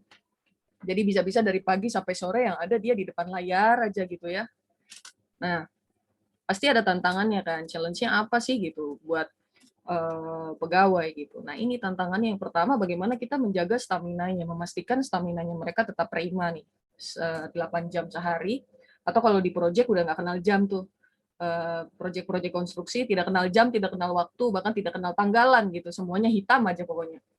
Bagaimana nih tetap menjaga stamina-nya? Yang pasti kan perlu tetap kita harus tetap memikirkan juga si well-being-nya mereka kan gitu. Apalagi work from home, saya yakin nih yang work from home itu ternyata jam kerjanya lebih banyak dibandingkan yang work from office ya kayak atau work at office. Pasti yang work from home tuh jam setengah 12 malam aja masih bisa digangguin bosnya kan gitu. Nah ini bagaimana kita menjaga stamina-nya terutama dalam proses pembelajaran di mana mereka harus benar-benar fokus kita di tuh ada 3 jam training 3 jamnya tuh fokus gitu kan. Habis stamina lanjut ke fokus kan nyambung nih 3 jam fokus, bukan ini login ke Zoom gitu, terus webinarnya nyalain speaker, orangnya nggak ada di situ. Nah, bukan seperti itu kan yang dimau gitu. Atau dia nyalain Zoom, udah login, dia buka lagi yang lain nih. Nah, gadgetnya kan banyak tuh. Biasanya kalau Sultan kan gadgetnya banyak tuh. Jadi pegang kanan kiri gitu, layarnya ada dua, nggak tahu yang mana yang didengerin. Kayaknya dua-duanya juga nggak didengerin. Nah, itu dia masalah kan jadinya. Gimana mau bilang itu training efektif atau enggak gitu. Jangan-jangan dia juga nggak dengerin trainingnya seperti apa. Jadi tantangan tersendiri kan, bagaimana bisa membuat si pegawai ini fokus gitu. Nah tadi mungkin bisa dengan bite size itu ya, jadi sedikit-sedikit dan pelan-pelan, nggak usah banyak-banyak dan nggak usah lama-lama. Terus apalagi tantangannya terbuka terhadap digitalisasi. Nah ini kalau di tempat saya kan isinya ya bidang konstruksi, isinya kontraktor, taunya kerja lapangan gitu kan. Mindsetnya mindset kerja lapangan, terus tiba-tiba harus diminta duduk, diam, terus buka gadget, terus misalnya tadi ada gamifikasi, nyobain harus login kemana, terus masuk aplikasi mana, nah itu kan butuh waktu tersendiri. Butuh waktu tersendiri kan untuk mempelajari itu gitu. Nah, alhamdulillahnya sih orang-orang yang terbuka jadi bisa diajak untuk ini loh ada program baru dan mereka mau coba gitu. Terus apalagi tantangan berikutnya adaptasi. Pastinya kan ada perlu waktu lah ya untuk adaptasi dari kebiasaan lamanya sampai ke kebiasaan baru yang sekarang yang tadi harus menjalani webinar terus-menerus misalnya terus harus meetingnya juga ya seperti ini meetingnya gitu. Meeting tapi nggak berasa kayak meeting kan ini jadi layarnya yang lain soalnya hitam gitu kan yang ada muncul wajahnya kan cuma beberapa gitu kan. Nah itu kan harus mulai membiasakan mungkin awal-awal baper ya gitu ini nggak ada yang munculin video nih gitu nggak ada yang mau bicara kan gitu. Lama-lama udah biasa. Pas pembelajaran juga seperti itu kan gitu yang munculin wajahnya juga paling cuma 1-2 orang, sisanya nggak ada yang bicara, apalagi ada yang mau tanya, nah begitu ada yang mau tanya, terus tiba-tiba pura-pura sinyalnya hilang gitu, atau tahu sinyalnya hilang, nggak ada yang bergerak, chat pun tidak gitu. Nah itu kan butuh pembiasaan. Sama satu lagi, oh ini ketutupan kepala saya sedikit ya, udah nggak apa-apa. Perbedaan generasi. Nah ini juga jadi challenge tersendiri, nih, perbedaan generasi. Tapi ternyata ya, saya berpikirnya, oh mungkin generasi yang kolonial gitu, kan ada milenial dan kolonial ya atau milenial dan selenial ya, senior milenial gitu. Jadi ada milenial, selenial sama kolonial. Ini yang kolonial udah kolot banget. Saya pikir yang kolonial awal-awalnya itu yang susah gitu. Diajak untuk, wah ini Pak programnya sekarang online Pak. Berarti kita dengan webinar dan segala macam. Saya kira itu yang paling susah untuk diajakin. Ternyata itu yang paling gampang. Mereka yang mau belajar. Jadi gimana ini caranya gitu. Wah, ternyata salah tuh perbedaan generasi. Justru yang agak sulit untuk dihandle adalah yang tengah-tengah nih. Yang tadi selenial tuh, senior milenial. Dibilang milenial enggak, dibilang kolonial juga belum gitu. Nah, itu ternyata tantangan menghadapi perbedaan generasi. Terus apalagi sih berikutnya? Nah, ini nih ngadepin pandemi itu berasa kayak kalau di tempat saya tuh istilahnya kita tuh lagi belajar kita tuh lagi bikin pesawat terbang sambil terbang. Nah, Bisa kebayang nggak tuh? Nggak kebayang, ya udah deh, nggak apa-apa. Kalau nggak kebayang ya, jadi semuanya tuh masih sama-sama belajar gitu kan. Ini momennya baru. Sekalipun tadi dibilang pandemi itu kita udah pernah ngalamin sebelumnya ya, gitu. Pandemi macam-macam gitu kan. Tapi kita bisa lewatin, iya kita bisa lewatin sih, yakin gitu. Cuman seberapa lama gitu kan waktunya, berapa lama kita bisa lewatin itu dan seperti apa perannya kita nanti di situ. Nah, itu yang masing-masing mungkin akan berbeda. Tapi yang namanya pandemi Covid ya ini kan baru-baru aja. Kayak sebelumnya saya bikin rencana work from home, ternyata tahu-tahu dijalanin duluan gitu kan. Akhirnya pas Covid kejadian gitu, work from home. Nah, akhirnya apa nih yang dilakukan tadi? Kan nggak mungkin ya webinar terus-terusan gitu, kita ngandelin orang, nungguin dari vendor gitu kan, terus kitanya nggak bergerak apa-apa. Akhirnya ya udah mulai bergerak nih, bergerak di internal barengan sama tim IT, kami membentuk logo yang paling gede nih. Mungkin ini kelihatannya kayak New York ya, tapi ini sebetulnya M sih, MyWG ya. Jadi kalau ini kecil nih garis M-nya. Jadi MyWG, di MyWG ini satu platform yang isinya tuh bisa dilihat oleh seluruh pegawai, tapi nantinya setiap fungsi itu mempunyai fitur yang berbeda-beda sesuai sama kebutuhannya. Jadi misalnya kalau saya di fungsi human capital, berarti isinya apa? Berarti ada program-program terkait kalau program pengembangan sih keluar di semuanya ya. Terus tapi ada lagi dashboard yang memang dikhususkan untuk program human capital itu. Nah, informasi dan pembelajarannya dari situ. Terus kalau yang fungsi lain, misalnya fungsi keuangan ada lagi, beda lagi, ada Fastbank dan yang lainnya misalnya. Terus fungsi procurement ada lagi e-proc. Seperti itu. Itu MyWG sebagai sarana atau gerbangnya untuk masuk ke dalam platform-platform yang lain. Klik masuk MyWG. Isinya apa aja? Nah, kalau yang berhubungan dengan pembelajaran dan pengembangan di tempat saya itu ada knowledge management atau KMWG. Nah, mungkin ini bukan suatu hal yang baru ya. Ini KM ini kan sudah lama ya harusnya gitu kan. Cuma pada saat 2020 ini jadi hype mendadak gitu. Semuanya jadi buka KM, saya juga nggak tahu kenapa. Ya karena pastinya dia mau cari informasi dan mau belajar tadi itu ya, gitu kan. Karena 1 menit nggak belajar aja kan berasa mati. Gitu. Jadi karena dia mau belajar. Jadi KM ini bagaimana menghidupkan KM-nya setiap pagi itu. Jadi bangun pagi itu pasti orang kan pegangnya handphone ya, cari WhatsApp, saya juga nggak tahu WhatsApp dari siapa, dapat WhatsApp apa enggak kan juga nggak tahu gitu. Dibuka WhatsApp langsung, WhatsApp-nya dari mana? Dari WhatsApp WG ya, jangan seneng dulu, bukan WhatsApp dari siapa-siapa tapi WhatsApp WG. Dilihat, oh ada tulisannya KM hari ini gitu, knowledge management hari ini apa. Jadi ada tuh tulisannya, ada yang pertama, kita di situ isinya apa aja sih? Menampilkan informasi terkait prosedur terupdate, instruksi kerja terupdate. Wah, kedengarannya boring ya? Enggak, prosedur sama instruksi kerjanya udah dibuat kekinian. Jadi bacanya tuh enak, di handphone pun dilihatnya juga enak. Gitu. Terus apalagi informasi yang update? Ada artikel atau apa, pegawai bisa isi? Bisa. Semua pegawai bisa menulis di KM? Bisa. Bisa sharing. Yang tadi misalnya dia habis ikut training apa, terus mau ditulisin, masukin ke dalam KM, di-upload. Terus yang lain bisa baca. Itu bisa banget. Gitu. Terus dia mau buat karya inovasi, misalnya dia melihat metode kerja baru atau apa, terus di-upload, masuk ke KMWG dan semua orang bisa lihat. Dan yang terpenting, sepertinya ini nih yang menarik. Kata saya menarik ya, nggak tahu kata yang lain. Yang membuat menarik di sini adalah setiap kali kita login, masuk ke dalam KMWG, itu ada poinnya. Login aja ada poinnya. Menulis apalagi, kasih komen, kasih love, kasih segala macam. Ini udah kayak Instagram nih. Love-nya terbanyak, itu kok jadinya poinnya juga banyak. Dia menulis, terus di-share sama orang, terus di-komen banyak gitu kan. Terus berapa kali diklik, bahkan di-download artikelnya. Nah, itu dapat poinnya banyak. Nanti siapa kontributor terbesar di dalam KM itu mendapatkan penghargaan pada saat hari ulang tahun. Gitu, ada hari ulang tahunnya Wika Gedung, itu nanti mendapat penghargaan kontributor KM seperti itu. Nah, itu yang coba dibangun dan dibangunnya sih sebetulnya udah dari sebelum 2020, tapi 2020 tiba-tiba langsung jadi dan hype si knowledge management ini gitu. Semua jadi sering buka, sering upload, sering baca. Nah, disinilah proses pembelajaran dan pengembangannya. Itu salah satunya. Kemudian yang kedua, ternyata dalam waktu 3 bulan bisa membuat learning management system sendiri. Nah, ini yang mengagetkan memang. 2020 memang luar biasa. Semua dituntut serba cepat. Yang tadinya nggak bisa, yang tadinya kita, wah ini programnya harusnya tahunan, atau oh ini programnya biasanya minimal 6 bulan, ternyata 3 bulan langsung jadi. sekalipun ya memang belum sempurna dan bukan yang paling baik yang ada gitu, tapi ini sudah sesuai dengan yang kita butuhkan, paling tidak seperti itu. Di LMS isinya apa aja? Nah, kalau LMS ini udah gabungan antara sinkronus dan asinkronus ya kan, kalau yang tadi tuh bisa juga hybrid ya, udah mulai hybrid nih, hybrid learning gitu. Isinya apa? Ada kelas-kelasnya, kayak kalau misalnya di luaran kita bisa lihat seperti Google Classroom gitu. Jadi ada kelasnya. Nanti pegawai kita assign siapa saja yang masuk ke dalam kelas tertentu. Misalnya contoh pelatihan safety health and environment SAE gitu ya.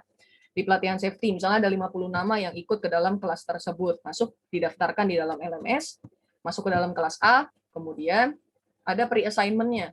Pre-assignment-nya tadi tuh medianya dengan apa saja, bisa video, bisa apa tadi kan yang dijelaskan sama Mbak Jen banyak sekali. Nah itu kami menggunakan video interaktif.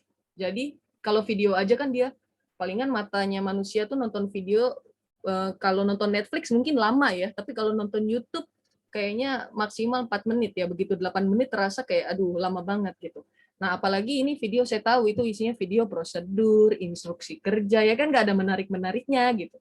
Nah cuman ini dibuat dalam bentuk yang lebih menarik, jadi ada interaktif.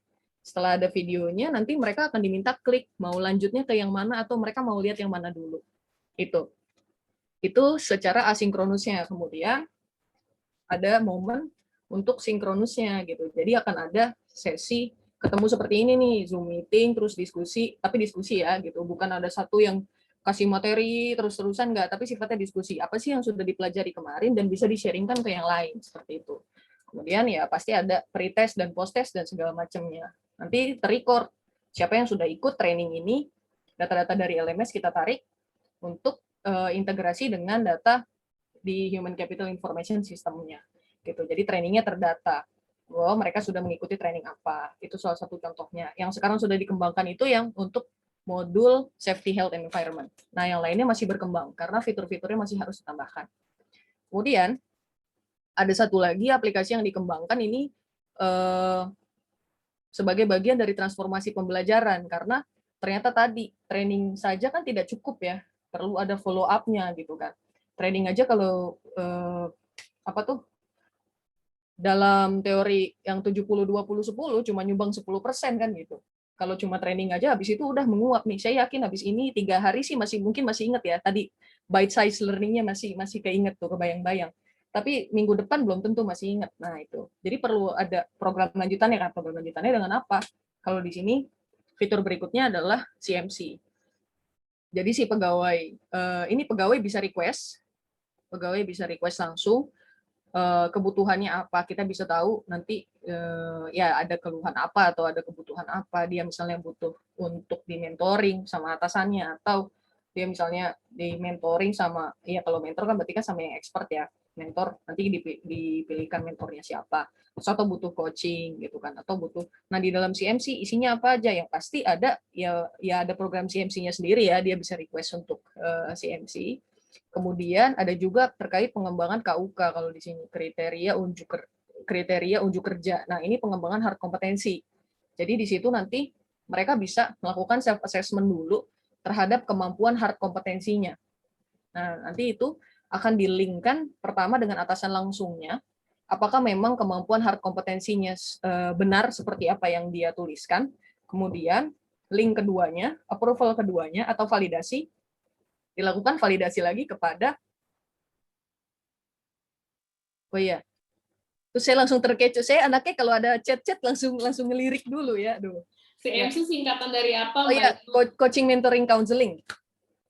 Nah, kemudian tadi ya, lanjut di KUK ya. Setelah dia ada validasi dengan atasan langsung ya, kemudian validasi kedua adalah ke penanggung jawab fungsi. Jadi misalnya kalau di tempat saya tuh, contohnya di project itu kan ada beberapa fungsi kan, ada engineering, kemudian ada komersial, terus ada produksi, ada keuangan, gitu kan. Nah, pertama kan validasinya dengan atasan langsung. Misalnya dia supervisor nih, atau kepala seksi kalau di tempat saya. Misalnya kepala seksi keuangan, dia validasi KUK pertamanya kan berarti dengan manajer projectnya misalnya gitu. Kemudian validasi keduanya, penanggung jawab fungsinya kalau di level korporasi berarti dengan manajer biro keuangan kayak gitu. Itu untuk melakukan pengecekan hard kompetensinya. Terus ada satu lagi fitur yang baru launching itu adalah employee battery. Nah, employee battery ini sebetulnya menjadi salah satu tools yang bisa dimanfaatkan oleh pegawai untuk mengetahui sudah berapa persen employee. Oh, ini gara-gara sebentar ini saya pindahin dulu kepalanya deh ke sini. Ah ya, agak-agak melayang dikit ya nggak apa-apa deh. Ya, tuh. Oke, employee battery ya, employee baterai. Kita mungkin mikirnya baterai. Jadi baterainya itu kalau merah kan berarti perlu dicas nih. Nah, ini salah satu fitur atau aplikasi yang bisa digunakan pegawai pada saat dia lihat, oh baterai saya merah, berarti saya harus mencas, melakukan charging gitu kan ya.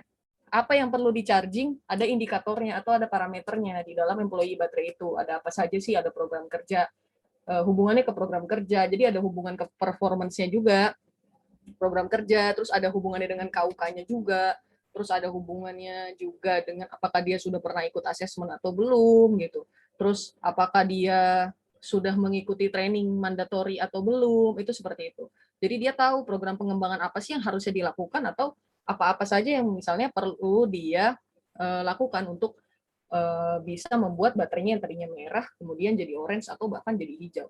Terus kalau udah hijau kenapa? Berarti udah penuh, udah selesai tugasnya. Nah, tugas ibaratnya kalau udah hijau parameternya sudah tercukupi, tapi apakah memang sudah selesai nanti kan bisa kita bisa arahkan lagi. Nah sekarang posisinya dia di mana itu bisa buat penentu atau bisa buat diskusi karir ke depannya.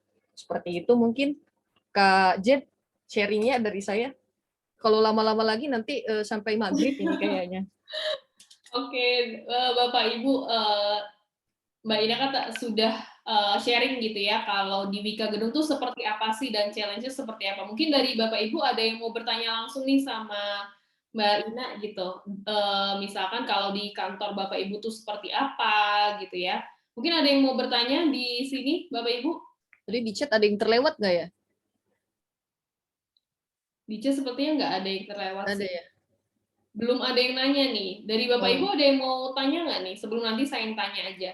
Oh iya, aduh. Kalau Kak Jen yang tanya, saya nanti follow friend ini, minta tolong bantuan siapa yang mau bantuin jawab. Oke, ada yang tanya nih Mbak Ina dari Boleh. Bapak Muhammad Muslihuddin. Ya. Employee battery apakah sama dengan kompetensi profiling atau mapping, Mbak Ina? Wah, ini. Ya memang employee battery itu seperti mirip-mirip dengan kompetensi profiling. Jadi di dalamnya ada profil kompetensinya juga sebagai salah satu parameternya. Jadi memang tadi kalau misalnya dibilang employee battery itu parameternya ada apa saja, ada terkait kinerjanya dia, ada evaluasi kinerjanya dia, kemudian ada profil kompetensinya, terus ada jadi ada beberapa. Jadi mungkin simpelnya kita bisa bilang bahwa itu profilingnya dia gitu. Makanya dinamakannya kalau di tempat saya ya baterai saja supaya semua orang bisa merasa punya tanggung jawab untuk mencharge baterainya, bukan hanya menjadi tugasnya human capital atau tugasnya atasan, tapi setiap orang memiliki tugas dan tanggung jawab yang sama. Oke, Mbak Ina ini ada mungkin Ini sebelum pertanyaannya buat saya semua nih, apa gimana nih? enggak, sebelum saya lanjut ke pertanyaan selanjutnya, Oke. untuk jawaban dari Mbak Ina tadi sudah terjawabkah, Iya, Bapak Muhammad? Pak. Iya, kompetensi profiling atau mau ditambahin? Atau justru diskusi nih jadinya nih, lebih seru. Mungkin itu nyambung. Oke, terima Nah, kasih, Bu Jennifer. Ya, maksudnya apakah tadi yang saya tanyakan bahwa itu lebih kepada fokus ke kompetensi atau tadi kan Bu siapa Indonesia sudah jelaskan gitu kan, termasuk hasil kerja juga ya, itu menjadi satu kesatuan yang di kayak semacam dashboard tapi khusus untuk karyawan sendiri gitu kan. Makanya saya katakan apakah ini sama dengan profiling kompetensi sehingga nanti ketika katakanlah di satu posisi misalkan staff dengan 5 kompetensi yang sudah hijau semua, maka bisa di treatment apa, misalkan dinaikkan menjadi supervisor dengan asesmen tertentu, gitu kan, sehingga nanti baterainya jadi merah lagi, karena mungkin standarnya menjadi berkurang, gitu kan, dari staff menjadi supervisor, gitu misalnya. ya. Oh. Halo. Oke, iya Pak. Agak feedback.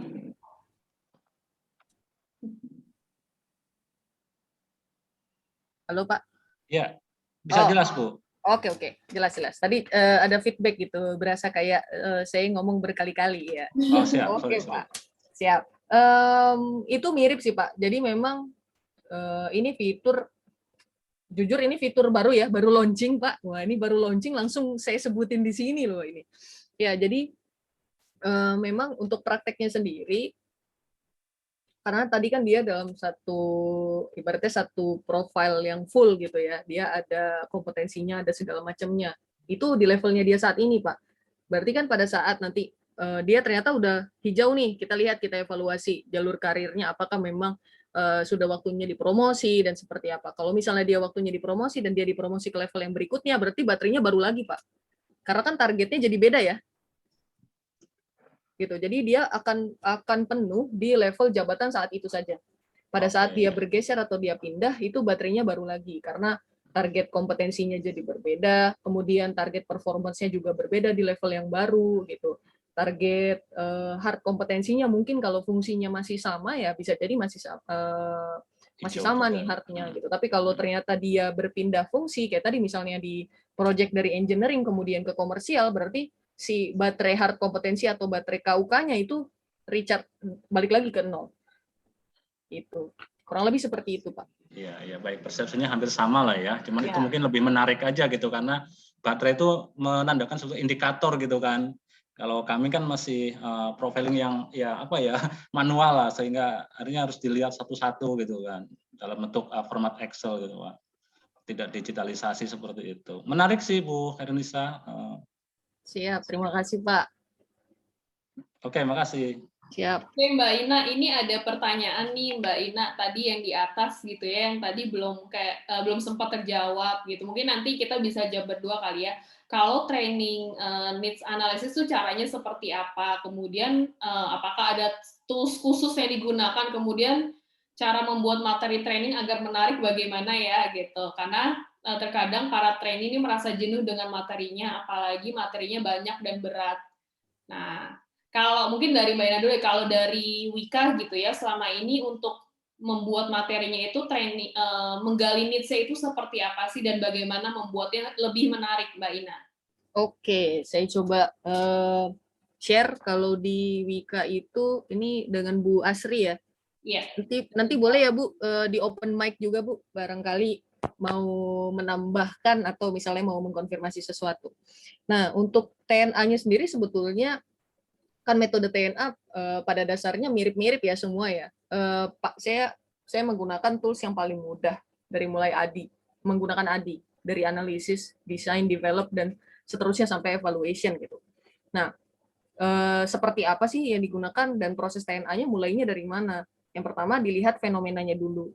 Fenomena dapatnya dari mana? Biasanya kalau HC itu di tempat saya tuh udah seperti ini Bu, buka ruangan konsultasi sendiri gitu. Kadang atasan bisa datang atau teman kerjanya bisa datang atau bahkan dianya sendiri bisa datang.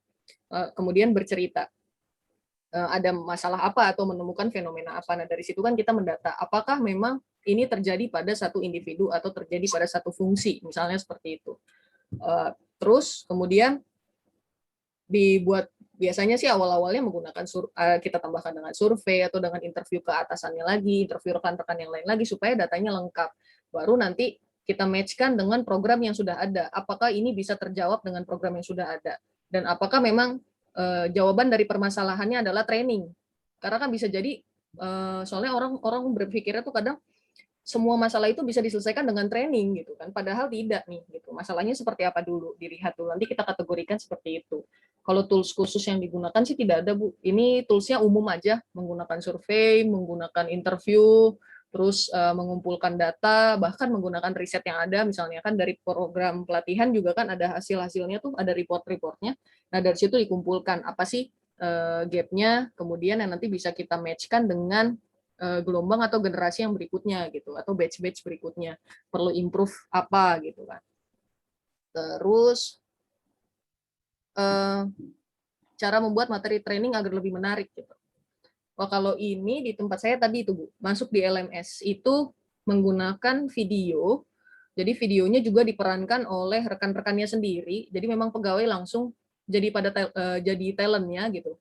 Ternyata saya nggak nyangka sih, ternyata pegawai konstruksi bangunan gedung ya pada suka juga kalau di depan kamera gitu. Ternyata mereka suka di record, terus mereka pada bergaya, pada acting. Ternyata jago-jago juga actingnya, membuat video. Kemudian di video itu ada diselipkan materi-materinya. Jadi munculin beberapa kata-kata kunci dari materi-materi yang diberikan. Terus dibuat sedemikian rupa sehingga interaktif. Jadi videonya nanti akan ada berhenti di menit keberapa, kemudian ada yang harus diklik. Apa namanya? Jadi kayak ada pilihannya. Ini sebentar, saya tadi lagi coba mau sambil buka, cuma belum bisa kebuka nih, kayaknya jaringan saya agak trouble. Biar kebayang maksudnya kan. Jadi dari videonya itu ada yang bisa diklik. Pilihannya 1, 2, 3, atau 4 misalnya gitu. Kalau 1 berarti misalnya saya mau lihat yang berikutnya setelah dari video pembukaan tadi, saya mau melihat bagaimana pemasangan apar misalnya gitu. Terus atau yang kedua misalnya untuk pemasangan jalur di proyek itu seperti apa ketentuannya, zonanya. Nah, terus kalau pilihan ketiga misalnya untuk lihat yang mana. Jadi sebenarnya si pegawai itu bisa pilih sendiri.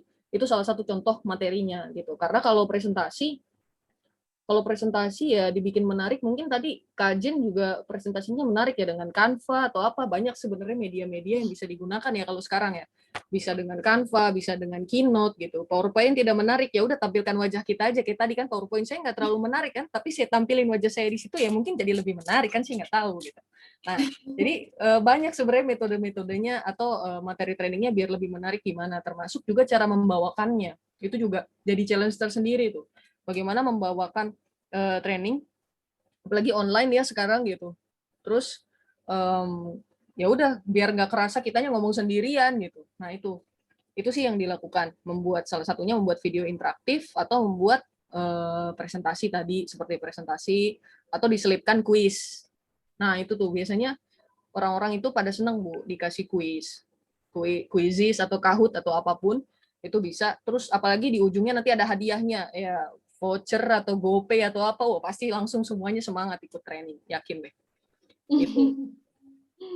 Nah, materinya banyak dan berat kan, biasanya gitu ya kalau training materinya banyak, berat, berjam-jam. Nah, itu gimana caranya kita pinter-pinter kasih break di tengah-tengah, terus kasih kuis, atau misalnya yang nggak semuanya materi presentasi, ditampilkan video, atau misalnya ada dengarkan audio, atau apa di mix-mix.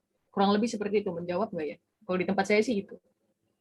Bu Asri atau Bu Fitri, panggilannya siapa ini? Mungkin bisa saya tambahin ya, jadi memang sebenarnya merangkum dari apa yang udah Mbak Ina sampaikan aja sih. Jadi memang kalau untuk mencari tahu needs training atau needs learning-nya itu apa, kita nggak ada cara khusus sebenarnya yang wajib dilakukannya itu seperti ini, nggak ada. Tapi memang analisanya itu adalah kita bisa menganalisa organisasi kita ini arah bisnisnya mau kemana sih, gitu ya. Kemudian apa nih yang kira-kira diperlukan, misalkan apa yang kira-kira diperlukan untuk seluruh karyawan kita gitu. Misalkan nih kalau di masa pandemi kemarin ketika kita baru masuk gitu ya, semua orang kan merasakan hal yang sama, kurang lebihnya seperti itu gitu ya.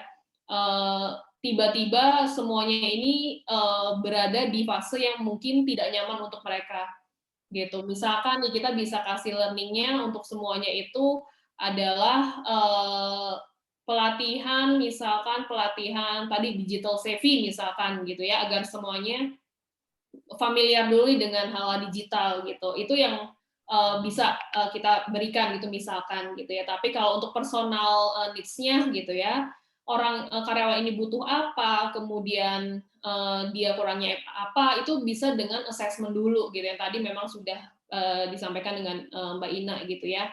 Biasanya kalau dengan assessment itu kan juga salah satu learning needs, cara kita tahu learning needs itu apa sih gitu ya.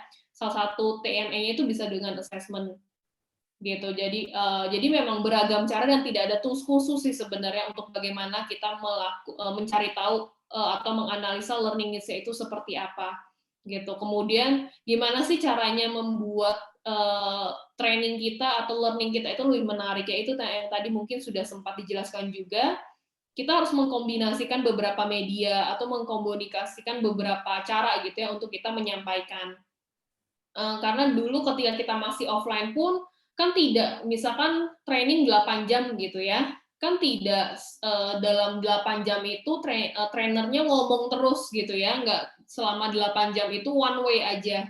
Begitupun juga dengan ketika kita sudah offline, kita juga harus menggunakan beberapa cara nih untuk bisa membuat mereka itu tidak bosan, tidak jenuh gitu ya. Misalkan kita misalkan 1 jam ini pemberian materi, kemudian dilanjutkan dengan diskusi, kemudian dilanjutkan mungkin dengan ada games atau sebagainya, gitu ya. Atau mungkin akan ada video atau kita selipkan dengan kita kasih misalkan ada satu tontonan atau video yang bagus yang perlu dilihat di YouTube dan sebagainya. Memang kita harus pintar-pintar bagaimana sih meramu materi kita gitu ya, sehingga itu menarik untuk mereka tentunya gitu ya, karena online ini tidak bisa langsung 8 jam kita online training tentunya akan sangat jenuh. Makanya tadi yang sangat amat ditekankan itu adalah ketika kita memberikan pembelajaran online, kita fokus pada bite size learning gitu ya. Jadi sampaikan saja hal-hal yang memang perlu gitu ya, sampaikan saja yang memang sekiranya itu akan mudah diinternalisasi oleh mereka. Ditambah dengan tadi adanya variasi dari media yang digunakan gitu ya, tidak hanya dengan Zoom seperti ini gitu ya, bisa ditambahkan dengan mereka harus menonton video atau ditambahkan dengan games gitu, karena dalam kita memberikan learning itu tentu kontennya itu juga harus variasi gitu ya, ada yang namanya engaging content, ada yang namanya interactive content, ada yang namanya personalization dan learner centered content gitu. Jadi memang itu harus kita sampaikan. Engaging content contohnya seperti apa sih? Misalkan kita pakai dengan games gitu ya, sehingga mereka bisa lebih mudah untuk menyerapnya, mengingatnya gitu ya. Kemudian kalau interaktif content itu yang seperti ini, jadi kita bisa berdiskusi gitu ya, kita bisa tanya jawab secara langsung gitu. Kemudian kalau yang personalization atau learner-centered content itu memang misalkan kita sebelumnya kita sudah kasih materi gitu ya, nanti mereka bisa belajar dulu kapanpun, misalkan 2 hari sebelum atau 3 hari sebelum kita sudah kasih mereka materi, kurang lebih yang akan dibahas tuh ini loh gitu, nanti mereka akan eksplor sendiri gitu ya, baca-baca gitu sesuka mereka nih kapan mau belajarnya gitu ya. Yang penting kita sudah kasih tahu materi yang akan kita sampaikan kurang lebih seperti ini gitu ya, topik itu seperti ini. Gitu. Nanti dilanjutkan dengan pertemuan interaksinya, interaktif kontennya baru kita sampaikan. Gitu ya. Kita juga harus perhatikan konten-konten yang kita bikin ini harus mengundang diskusi. Gitu ya. Jadi jangan kita one way aja terus gitu ya, materi kita tidak mengundang mereka untuk diskusi, itu juga akan membosankan. Jadi memang ketika kita sekarang berubah menjadi online itu memang perlu banyak banget penyesuaian. Gitu kurang lebihnya. Sudah cukup terjawab ya? Oke. Kemudian nih Ina ada Saya. 3 pertanyaan lagi nih Ina. Dari Ibu Anissa nih, change management yang dilakukan dari offline ke online yang dilakukan seperti apa ya Mbak? Kalau yang yang sudah dilakukan oleh Wika Gedung seperti apa tuh? Mungkin dari tahap perencanaannya, mungkin ya sampai sudah ke implementasinya, itu kurang lebih seperti apa sih kasarnya Mbak Ina? Oke, kalau untuk dari tahapan perencanaan offline ke online-nya ya, yang pasti pertama dibuat ada tim ERP-nya atau tim ya semacam mungkin simpelnya adalah tim change agent-nya gitu. Kalau di tempat saya dinamakannya kemarin COVID Ranger. Jadi ranger-ranger COVID selain untuk mengkampanyekan tentang kesehatan, protokol kesehatan, termasuk juga mereka mengkampanyekan online lebih aman. Nah gitu, online lebih aman ini yang akhirnya dibuat materinya, materi kampanyenya. Biasa kan kalau milenial kan jago-jago nih ya buat materi, baik konten-konten di IG maupun di-share by WhatsApp gitu. Awal-awalnya seperti itu. Jadi memang prosesnya harus mulai dipaksa dulu gitu kan. Kalau di tempat saya ya mulainya dari dipaksa, akhirnya terpaksa, kemudian bisa biasa, lama-lama jadi budaya kan gitu. Itu moto baru ya Nak ya, kuncinya Kenapa? itu ya, dipaksa, terpaksa, Iya. biasa ya.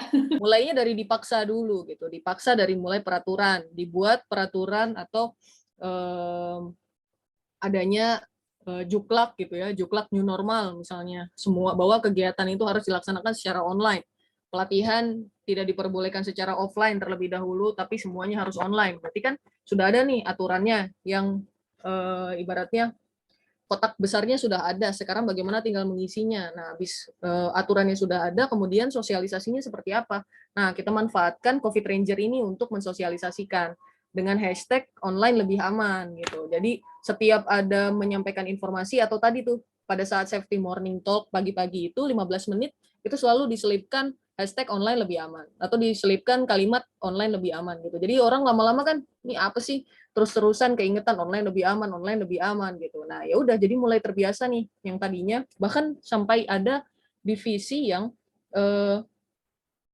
membuat ini ruang kerja virtual. Jadi mungkin biasanya kan kalau kita di kantor kan kita sambil ngobrol bisa gampang ya tinggal colek kanan, colek kiri gitu kan, ngobrol gitu. Nah, begitu work from home, begitu kita harus pelatihannya juga dari rumah masing-masing gitu. Berasa kan nggak ada kanan kirinya gitu kan, dia sendirian gitu. Nah, sampai dibuat ruang kerja virtual. Jadi itu ruangan kerja satu hari nyala. Kalau misalnya ya sama kayak kita di kantor aja kan, semuanya ada di situ.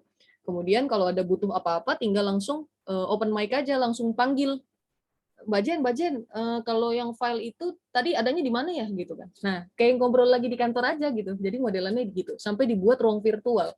Dan ternyata itu cukup impact-nya cukup terasa gitu. Jadi orang-orang yang tadinya mungkin ngerasa dia kerja sendirian, work from home bosen atau nggak terbiasa, lama-lama jadi kayak berasa di kantor lagi gitu. Sekalipun sekarang udah 25% masuk kantor ya gitu. Jadi mulai berasa sih di situ. Sama tadi pergerakan si COVID Ranger itu. Jadi dia membuat kampanye-kampanye berupa video, konten dan yang segala macamnya diselipkan by WhatsApp blast, terus diselipkan pada saat safety morning talk atau misalnya pada saat rapat itu digaung-gaungkan sehingga orang lama-lama terbiasa. Akhirnya sekarang ya udah sekalipun kita masuk kantor pun kita masuk kantor nih 25% gitu ya.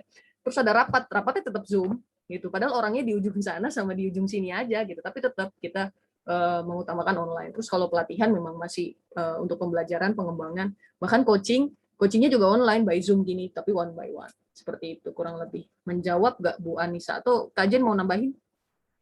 Itu pertanyaan buat saya aja ya. Udah cukup. Jadi memang kalau change management kembali lagi disesuaikan lagi dengan perusahaannya yang paling efektif itu seperti apa, yang kira-kira yang paling sesuai nih untuk membuat mereka mau berubah itu gimana sih gitu ya. Tentunya sebenarnya kan teori change management itu udah banyak banget gitu ya, tapi ketika implementasinya itu kembali lagi disesuaikan gitu ya Mbak Ina ya. Betul. Gitu. Oke, dari Bu Anissa, thank you katanya. Oh, siap Bu Anissa, terjawab ya, alhamdulillah. Jadi dipaksa terpaksa bisa dan terbiasa itu jadi budaya katanya. Semoga bisa membantu ya Bu Anissa ya. Oke. Nah, ini ada pertanyaan dari Ibu Santi nih. Kalau untuk CMC ini apakah sebagai sarana coachingnya ya? CMC apakah sebagai oh ya. Jadi tadi itu sebagai gerbang pembukanya dulu, Bu. Jadi aplikasinya itu kan dia kan sifatnya request ya, request gitu, request kita. Jadi kita tahu nih bawahannya. Kadang-kadang kan atasan itu suka nggak bisa mendengar suara bawahannya kan ya. Nah ini bawahannya bersuara gitu. Jadi mulai request dari situ. Nah nanti akan masuk nih alertnya ke atasan langsung. Nah berarti oh kelihatan nih kebutuhannya apa. Ada juga yang mungkin awal-awal pastinya itu nggak banyak yang menggunakan gitu. Wah ngapain lah, nanti aja lah, nanti begitu request CMC malah jadi ditanyain target, ditanyain ini, kerjaan yang kemarin belum selesai, apa segala macam, kan banyak ketakutan-ketakutan seperti itu. Gitu. Jadi awalnya request, kemudian nanti akan masuk menjadi alert di atasannya, baru nanti mereka akan janjian, apakah bisanya kapan gitu. Biasanya medianya nanti ya by Zoom, kalau kebetulan di kantor dua-duanya ya berarti bisa langsung face to face, tapi dengan protokol jaraknya 1,5 meter kan cuma nggak enak ya ngobrol tapi 1,5 meter gitu mejanya jauh-jauhan gitu kan, atau di ruang rapat kan berasa kayak lagi teriak-teriak kan gitu kan, agak ya memang ya udah ujungnya akhirnya by Zoom mau nggak mau Zoom atau by Teams gitu kan, Microsoft Teams supaya lebih ya tetap terasa kan ngobrolnya juga cuma berdua ya, jadi harapannya sih dua-duanya nyalain kamera ya. Kalau enggak sih kan berasa banget gak enak ya, udah cuma berdua, nggak nyalain kamera kan sedih banget gitu. Nah itu kurang lebih sih seperti itu yang terjadi untuk program CMC-nya. Nanti baru setelah ada pertemuan atau ada diskusi by tadi online itu virtual, kemudian diupdate lagi informasinya bahwa sudah dilakukan, nanti masuk lagi alertnya gitu. Terus nanti kan biasanya ada progresnya kan, apakah memang sudah dijalankan apa yang diarahkan sama atasannya atau belum gitu, progresnya berapa persen, kurang lebih gitu Bu Santi. Oke, semoga terjawab ya Bu Santi. Dan ini pertanyaan terakhir nih dari Bapak Tarek gitu ya. Mbak Ina, thanks for sharing. Tapi mau tanya kalau terkait dengan learning experience sendiri seperti apa ya saat pelaksanaannya gitu. Dan mau tahu demografi karyawan di sana itu seperti apa, kolonial, selenial, sama milenial gitu. Di Wika itu seperti apa? Oke, yang jawaban yang paling gampang dulu demografi ya. Kalau demografi ini saya paling ingat nih, demografi milenialnya 70%. Oh, Sudah, milenial 70% ya. iya. Oke. Di Wika Gedung sendiri milenialnya tuh 70%. Kalau misalnya di Wika Group mungkin ya akan lebih sedikit dari itu ya gitu. Tapi kalau Wika Gedung kan kurang lebih kan dia 8 tahun. Ya, dia tuh pokoknya belum ada 15 tahun berdiri lah Wika Gedung. Jadi memang banyaknya kan pasti kan ngerekrut baru-baru kan. Jadi isinya darah muda semua gitu. Makanya mungkin program-programnya bisa akselerasinya dengan lebih cepat gitu. Dan isinya kolonial dan selenialnya ya paling tinggal beberapa lapis saja gitu kan. Kolonialnya ya paling tinggal 5 sampai kurang dari 10 orang kalau kolonialnya gitu. Udah tinggal isinya direksi-direksi aja itu yang kolonial. Yang selenial ya level tengah, middle management ke atas itu paling sekitar kalau misalnya total pegawainya kan 583 itu paling sekitar 20 sampai 30 orang yang apa namanya selenial. Kolonialnya udah tinggal sedikit 10 orang. Sisanya ya udah 70% lah pokoknya milenial itu. Terus tadi jumlahnya salah. Ya, jumlahnya bisa salah. Pokoknya 70% milenial. Sisanya silakan nanti dihitung dari 583 itu berapa lah.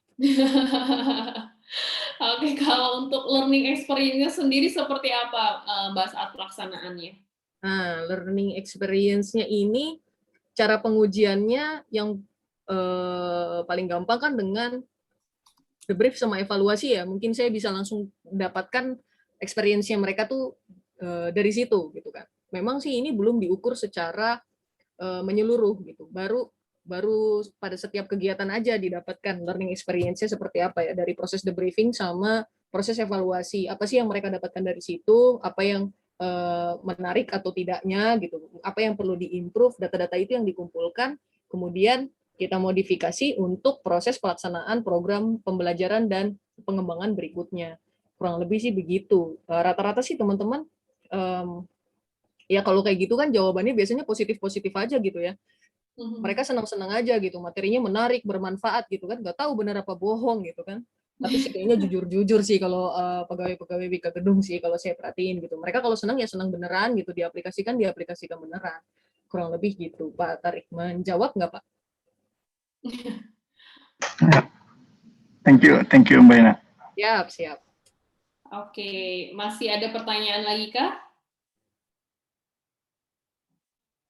Dari Mbak Ina mungkin ada yang mau disampaikan nih Mbak Ina sebelum kita tutup nih karena sudah 1,5 jam lewat ya Mbak Ina ya. Oh, iya.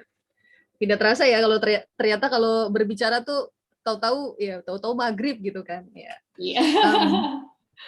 Apa ya kalau yang mungkin perlu disampaikan ya, saya paling melanjutkan quotes yang tadi ya, bahwa belajar itu sebetulnya kan bisa dari mana saja dan bisa kapan saja. Nah, itu juga yang digaungkan ke seluruh pegawai, bahwa pembelajaran, pengembangan itu menjadi tanggung jawab setiap pegawai gitu. Bukan tanggung jawab human capital, bukan tanggung jawab atasannya, tapi tanggung jawab setiap pegawai. Dan itu yang coba dijadikan budaya gitu. Jadinya learning culture, bahwa semuanya memang ya itu setiap menit itu kita harus belajar gitu kan. Karena tadi dunia tidak bisa diprediksi ke depannya akan seperti apa, nggak ada yang tahu besok akan jadi seperti apa, pandemi juga nggak ada yang tahu kapan berakhirnya, padahal semua nanya kapan berakhirnya kan nggak ada yang tahu ya. Apakah dunia akan kembali menjadi normal? Tentu saja jawabannya adalah tidak, saya yakin sekali. dunia tidak akan kembali menjadi normal, tapi jadinya new normal kan gitu, dan itu semua harus siap. Jadi ya paling itu yang mungkin bisa saya sampaikan terakhir ke Ajen, bahwa ya kita harus terus belajar dan jangan pernah puas dengan apa yang kita dapetin atau kita punya sekarang. Terus ngembangin diri. Itu Kak Jen. Oke. Kalau dari saya sebenarnya kan sebenarnya masih cukup banyak nih yang melakukan hold pada training gitu ya, karena merasa training online itu tidak efektif gitu ya. Kayaknya nggak oke lah gitu. Nah, sebenarnya sebelum kita menjudge kalau online training itu efektif atau tidak gitu ya dalam membantu bisnis, yang perlu kita benahi terlebih dahulu itu sebenarnya lebih banyak sebelum kita pusing mikirin efektif atau tidaknya gitu ya. Yang perlu kita benahi apa? Yaitu tadi cara kita membawakan online trainingnya itu sudah benar atau belum gitu ya. Apakah setelah kita melakukan online training diimplementasikan oleh si peserta itu di tempat kerjanya, itu diimplementasikan atau tidak, itu yang masih perlu kita benahi. Jadi jangan langsung serta-merta menjudge kalau online training ini nggak efektif deh untuk membantu bisnis gitu. Tapi memang kita harus pastikan dulu apa yang sudah kita lakukan di dalam training itu sudah benar sesuai dengan tujuan bisnis dan itu memang diimplementasikan gitu ya, karena yang kembali lagi seperti yang saya bilang gitu, ini semua kan baru buat kita gitu ya. Nggak ada orang yang tahu kalau pandemi kemarin dampaknya sejauh ini gitu ya, dampaknya itu begitu besar gitu ya. Jadi memang trial and error itu nggak apa-apa gitu ya.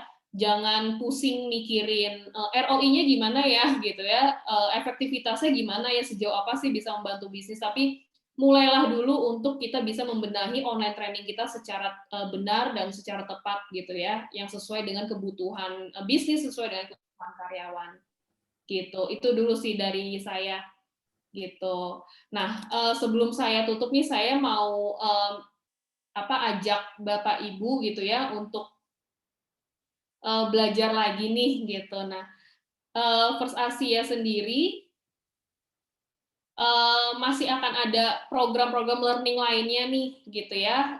Jadi besok kita akan ada training terkait dengan MBO gitu, dan nanti minggu depan di tanggal 25 dan 26 masih ada online training gitu ya, tentunya dengan harga yang murah gitu ya, masih harga yang terjangkau gitu. Kalau misalkan ada di sini dari Bapak Ibu ada yang mau gitu atau butuh nih, kayaknya saya butuh belajar terkait dengan topik yang ada di depan, silakan langsung daftar saja gitu ya. Lalu terkait dengan online training, nanti di bulan April First Asia juga akan melaunching learning management system. Jadi di sini nanti kami akan memberikan learning management system untuk klien-klien kami yang memang sebenarnya nggak mau nih saya mengelolanya sendiri, jadi pengen minta First Asia aja deh. Nah, itu yang akan nanti kami berikan untuk Bapak Ibu semua. Jadi nanti ditunggu saja gitu ya launchingnya di bulan April, dan supaya tidak terlewatkan silahkan nanti Bapak Ibu langsung launching aja,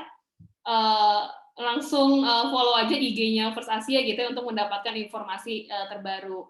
Dan kalau Bapak Ibu mau mendapatkan materi hari ini, Bapak Ibu perlu mengisi form evaluasi dulu seperti yang sudah saya tuliskan di kolom chat. Nanti setelah Bapak Ibu mengisi form evaluasi, maka setelah itu bisa langsung mengunduh materinya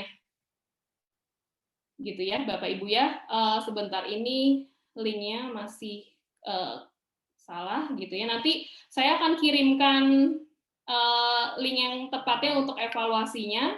Nanti setelah itu Bapak Ibu baru bisa mendapatkan materinya gitu ya. Dan sebelum kita akhiri hari ini, kita mau foto dulu Bapak Ibu. Jadi mohon Bapak Ibu menampilkan wajah-wajahnya nih sebelum kita foto bersama. Tolong dibuka dulu. Boleh sisiran dulu, boleh. Boleh sisiran dulu gitu ya. Kibas hijab dulu gitu kan. Ada kibas rambut yang pakai hijab, ya kibas hijab deh boleh gitu. Silakan tampilkan wajahnya. Wah, ini dia kan. Jadi berasa nggak sendirian. Oh, jadi dari tadi ada ya di sini ya. Kirain pada nggak ada Kak Jen. Oke, itu saya sudah kirimkan link untuk evaluasi hari ini untuk mendapatkan materinya. Boleh nanti di-save kemudian diisi, dan sekarang saya akan foto bersama ya. Saya akan melakukan 3 kali foto sesinya ya. Oke, sebentar. Yang pertama, siap-siap ya. 1, 2. Oke. Yang ketiga, Jangan lupa 1, senyum terus ya. 2. Oke, selanjutnya yang terakhir ada 1, 2. Oke. Oke, terima kasih sekali Bapak Ibu sudah bergabung di webinar hari ini. Semoga membantu. Jangan lupa diisi form evaluasinya untuk mendapatkan materi hari ini. Terima kasih semuanya. Terima kasih. Terima kasih semuanya. Terima Izin kasih. Terima leave. kasih Bapak Ibu. Terima kasih. Terima kasih Bu Livia. Thank you Ina. Terima kasih Kak Jen.